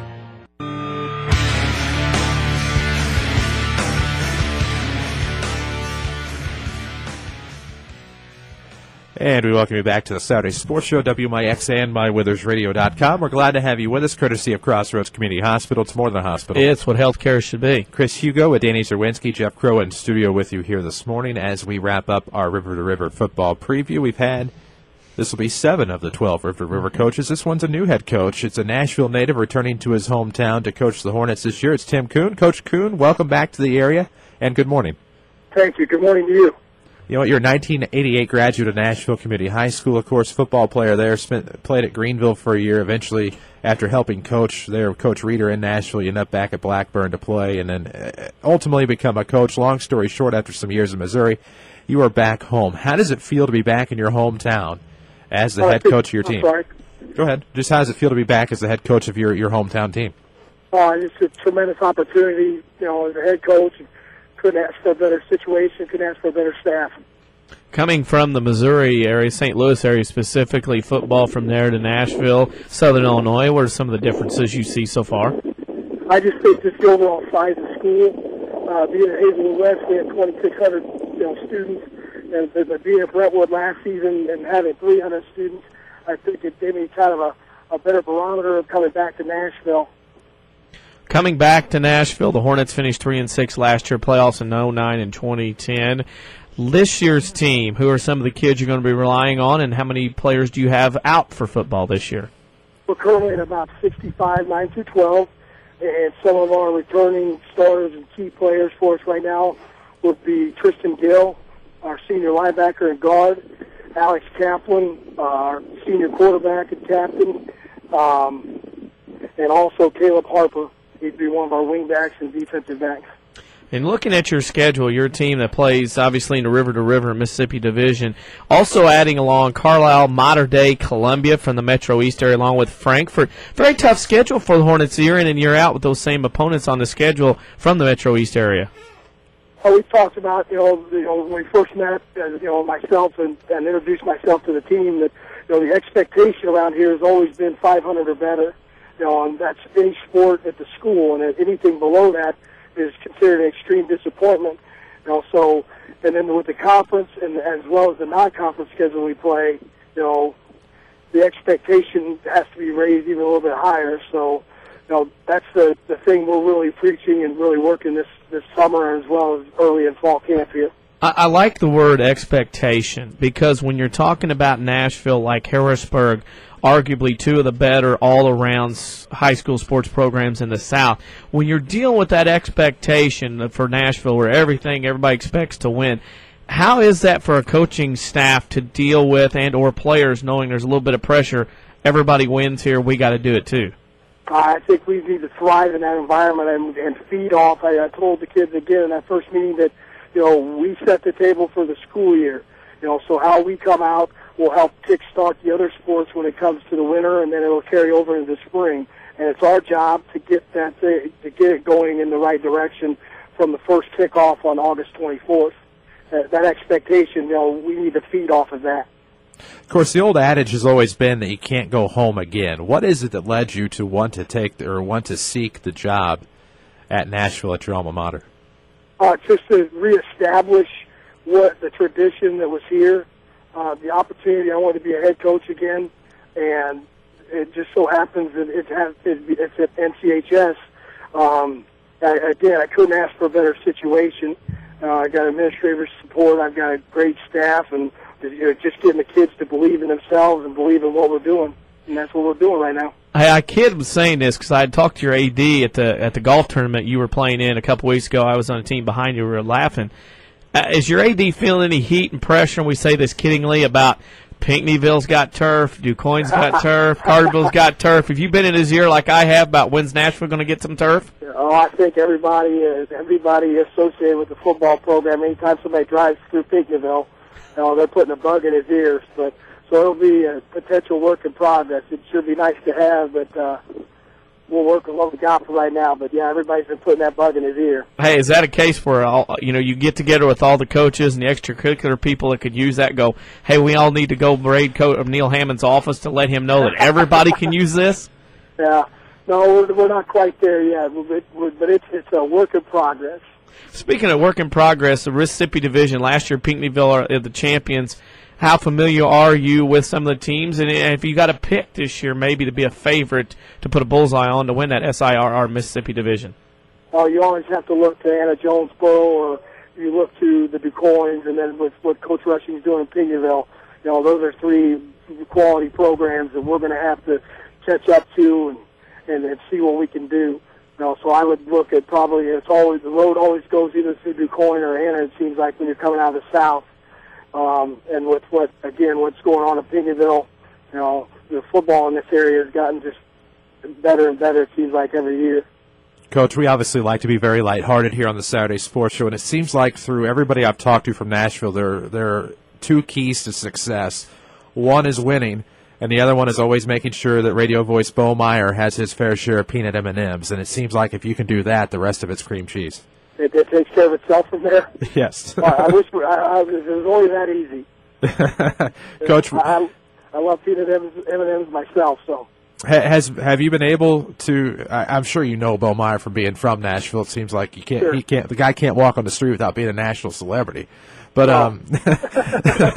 but that said, like I said, we like to keep things lighthearted. We ask every guest that we have on what we call the WMIX Sports Question of the Week, and we like to try to keep you off guard with this. But this week's question is: which professional sports? It can just be a logo, it can be something on a helmet, on a hat, or even on a jersey. Which professional sports is your favorite? Like, which team? Tennessee Titans are probably my NFL team, but my all-time favorite team is the Notre Dame Fighting Irish. It doesn't get any better than that gold helmet. I just wish Coach Kelly quit tweaking and put shamrocks and all kinds of other silly stuff and just leave the gold helmet alone. That's enough said. Very nice. Coach, we look forward to having you on again to talk about the successes of Hornet football throughout the season. Thank you. Thank you for your time. Yep, that is Tim Kuhn, head coach of the Nashville Hornets, as he looks to restore the luster to Hornet football. Not that the luster was lacking, but, the sting back into football. Sure, there you go. And, of course, you can't have somebody on from Nashville and not name drop Bo Meyer. I don't know why that is, or why I feel that way, or we feel that way, but that just seems to be the way it goes. Very interesting this year. Pinckneyville, you have some schools that lost a lot. Anna-Jonesboro, Pinckneyville. You look at DuQuoin, they're going to have something up their crawl because on the shoulder. DuQuoin and Carterville, two longest playoff streaks in Southern Illinois, go by the wayside. Yeah. So Anna-Jonesboro becomes your leader in playoff streaks most years in a row with 12 in Southern Illinois. So very interesting. Anna's lost a ton. It's, a team that's not getting a lot of pub that could is Carterville. They got a nice quarterback coming back, good line. Carterville got some stuff. You've got DuQuoin laying there with that, edge. They first team, first time in 150 years they make playoffs. So Pinckneyville, new facilities, that kind of deal. You go to the other side, it's Harrisburg is getting all the likings and ratings. Herrin lost a lot. Benton lost a lot. Murfreesboro, another team like Carterville, kind of lurking in the weeds. Gary Carter doing a great job at Murfreesboro. Very interesting times in a river to river, not only with talent graduating, schedule changes, seeing how this season goes. It's going to be an interesting 2012, I think, especially in the river to river because, you have some programs with something to prove. You have some familiar foes or familiar faces looking to get back up to the top of the heap. And so, it's in terms of making a prediction and trying to decide whom might win a conference championship, it's going to be tough to call because you want to look at the Mississippi especially and think that, Pinckneyville with a talented sophomore class evolving into juniors, they're still going to be young. You want to think that they could win that title again this year. And Nashville hoping to be on the up and up to coin something to prove that chip on their shoulder, probably a bigger chip than that Carterville will have. Yep. Crazy thing. What? Of all the three conferences we cover, Anna-Jonesboro is the only team with double-digit streak into the playoffs at 12. Yeah. Well, we're expanding. We're going to be expanding the conferences we cover, of course. But But I'm saying that, the three that, people look around here, and obviously we've got the Mississippi Valley, and we've got others that we like to traverse into, the Apollo, Little Illini, things like that. But it's amazing because you had that big long streak from AJ and DuQuoin, or Carterville and DuQuoin go by the boards. Cesar-Valliere now in third with 3. Harrisburg has 4. They're in second place, tied with Johnston City, and then Cesar-Valliere, Waltonville, Woodlawn has 3. I just about asked you the dumbest question on the face. Which is? Cesar-Valliere made the playoffs last year. 3 times in a row. Nashville Central.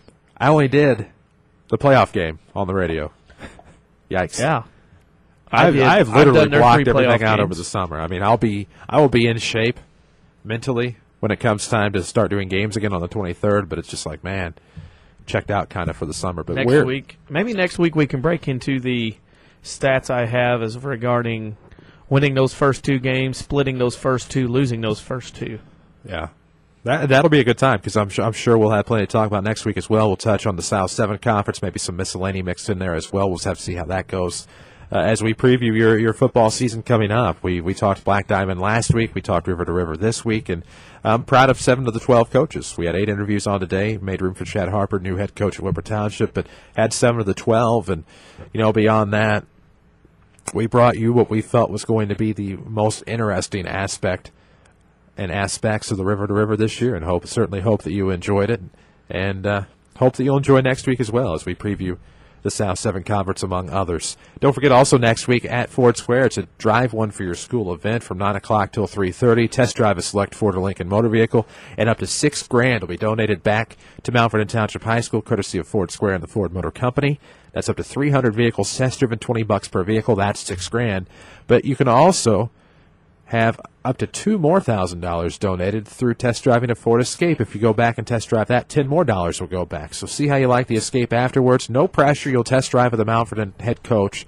So it's not like there's going to be a salesman alongside trying to push the vehicle. And they're not high-pressure salespeople down there anyway. So you really have nothing to lose. You fill out a form. You show that you're a licensed driver, and you get to go test drive a great product. So it works out for everybody in the end. And it's a nice little fundraiser for Mount Vernon Township High School Athletics. We hope you'll support that next week. We also hope you'll support Woodlawn the week after, as it'll be a Drive Smart for your school event on the 25th, same time at Ford Square. Just go in the back way and tell them that you want to support your local athletics and help raise up to $8,000 next week at Ford Square. But looking ahead to next week, of course, we'll have Jared Shaner as well on the Saturday Sports Show. We'll get to preview the Mount Vernon Rams season. We're going to do what I feel will be better this year as far as trying to keep more in tune with what on paper are termed as the non-revenue sports. Unfortunately, I hate that they're called that, but that is what it is at this point. And I talked to Coach Turner this morning. We're going to try to get him on earlier in the cross-country season.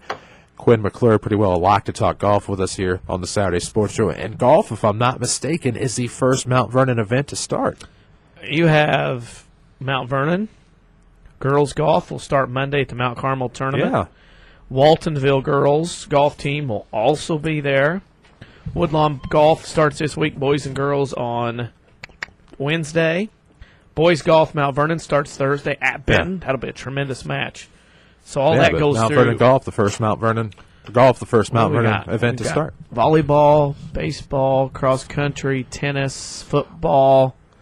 Got it all coming around. Yeah, I mean, it's getting ready to get crazy. And, for us, I was just thinking about it last night. I think I touched on it on Twitter. I think on my account, not the WMIX Sports account, but my account.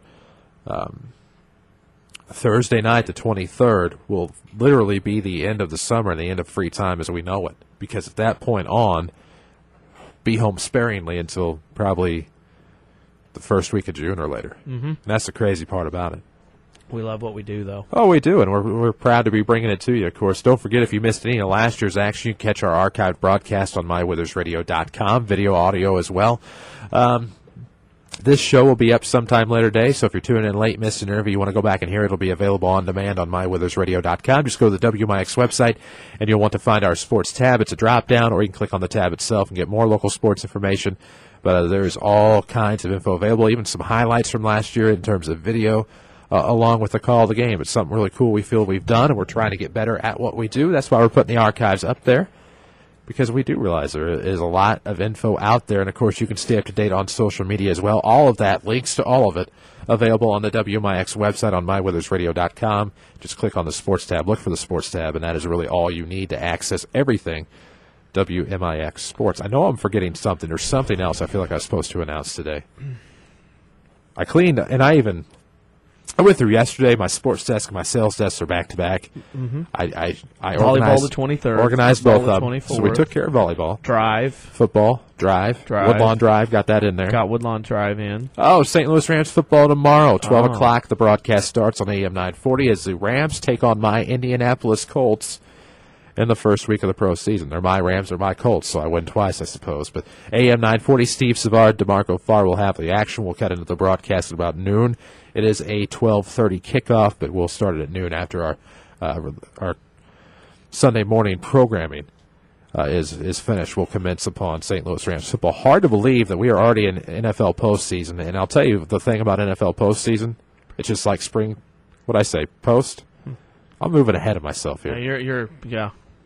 But NFL postseason is just as good as well, and I think that's kind of wishful thinking the Rams and the Colts will be in the postseason this coming year. Preseason is don't anybody get hurt. The real guys play for a bit, and then you got guys running around in those uniforms. That's all you do. Yeah. It's like spring training baseball, essentially. Why they, I know it's a money thing, why they play so many games in preseason. They charge you the same if you're a season ticket holder. Yeah. That's a crock. I'm not a season ticket holder, so I have no dog in the fight, but that just a lot stinks. of local Patriots fans displeased with the I think the Rams fans feel. I know a lot of Pats fans. I know one. Carbondale, Salem, all over the place. Not happy about that. No. Yeah, there's some Mount Vernon not happy about it. Right. There's a lot of Rams fans really displeased with that. Well, yeah, it's a mega game. It's like having the Cowboys, the Steelers, and the Packers roll in. National entity and the Patriots get sent over the big pond. Well, I guess that happens. If that's what it takes to keep them in St. Louis. A lot of good facilities in London right now. Where are they going to play? Wembley? I believe, yes. Kind of hard to pass that up. Yeah. It's just one of those things that makes you wonder what's going on really in St. Louis, that football team and the organization. It's kind of scary to think about, but don't forget, really, Withers Broadcasting is your source for sports. We'll have Saluki Sports getting started soon as the Saluki Sports Network fires back up, of course, on X95. Also the flagship WVZA 105.1, the Tri-State Boomer, 97.3 WRUL Carmi. Also Saluki Athletics on WEBQ FM 102.3. It's all over the place. Missouri. KYRX, I think it's still 97.3. MOK AM 920 Metropolis. Saluki Sports Network going to be fired up soon. Q106 Motor Racing Network. You can catch racing action tomorrow, I believe, at Watkins Glen. You can catch that on Q106.3. Cubs baseball, of course, on Wish FM. Cardinal baseball, of course, WMIX FM, and you'll see why. Withers Broadcasting is your home for sports of all kinds. We'll have high school sports getting started. We'll try to put links to all the other high school sports affiliates that we have in the company on mywithersradio.com, so that's your one-stop shop for everything that you could possibly need to stay up to date with local sports. And my clock is not working, so I have no idea exactly how much time I have left on the program. I have about 47 seconds to fill. Well, that's going to be simple. Fill 47 seconds. I could just count down 47 seconds to tell you that you'll want to stay tuned this season to WMIX Sports, whether it be Facebook, whether it be Twitter, whether it be YouTube, whether any of the social media. We'll try to keep you updated on sports over the course of the coming season. Don't forget, before we depart you here today, we will have Jared Shaner, South 7 Conference Talk next week. You won't want to miss that, as we'll get you set for the Rams season and beyond. We'll talk about the Rochester Rockets coming into town on August the 24th. Garrett Dooley, their linebacker, committed to Wisconsin. So they have a Division I linebacker, talk of possibly another Division I quarterback upcoming. You'll want to stay tuned for Jared Shaner next week as we talk Mount Vernon Rams football on your home for the Rams, WMIX Mount Vernon. Free service from Withers Broadcasting. This has been the Saturday Sports Show. NBC News now.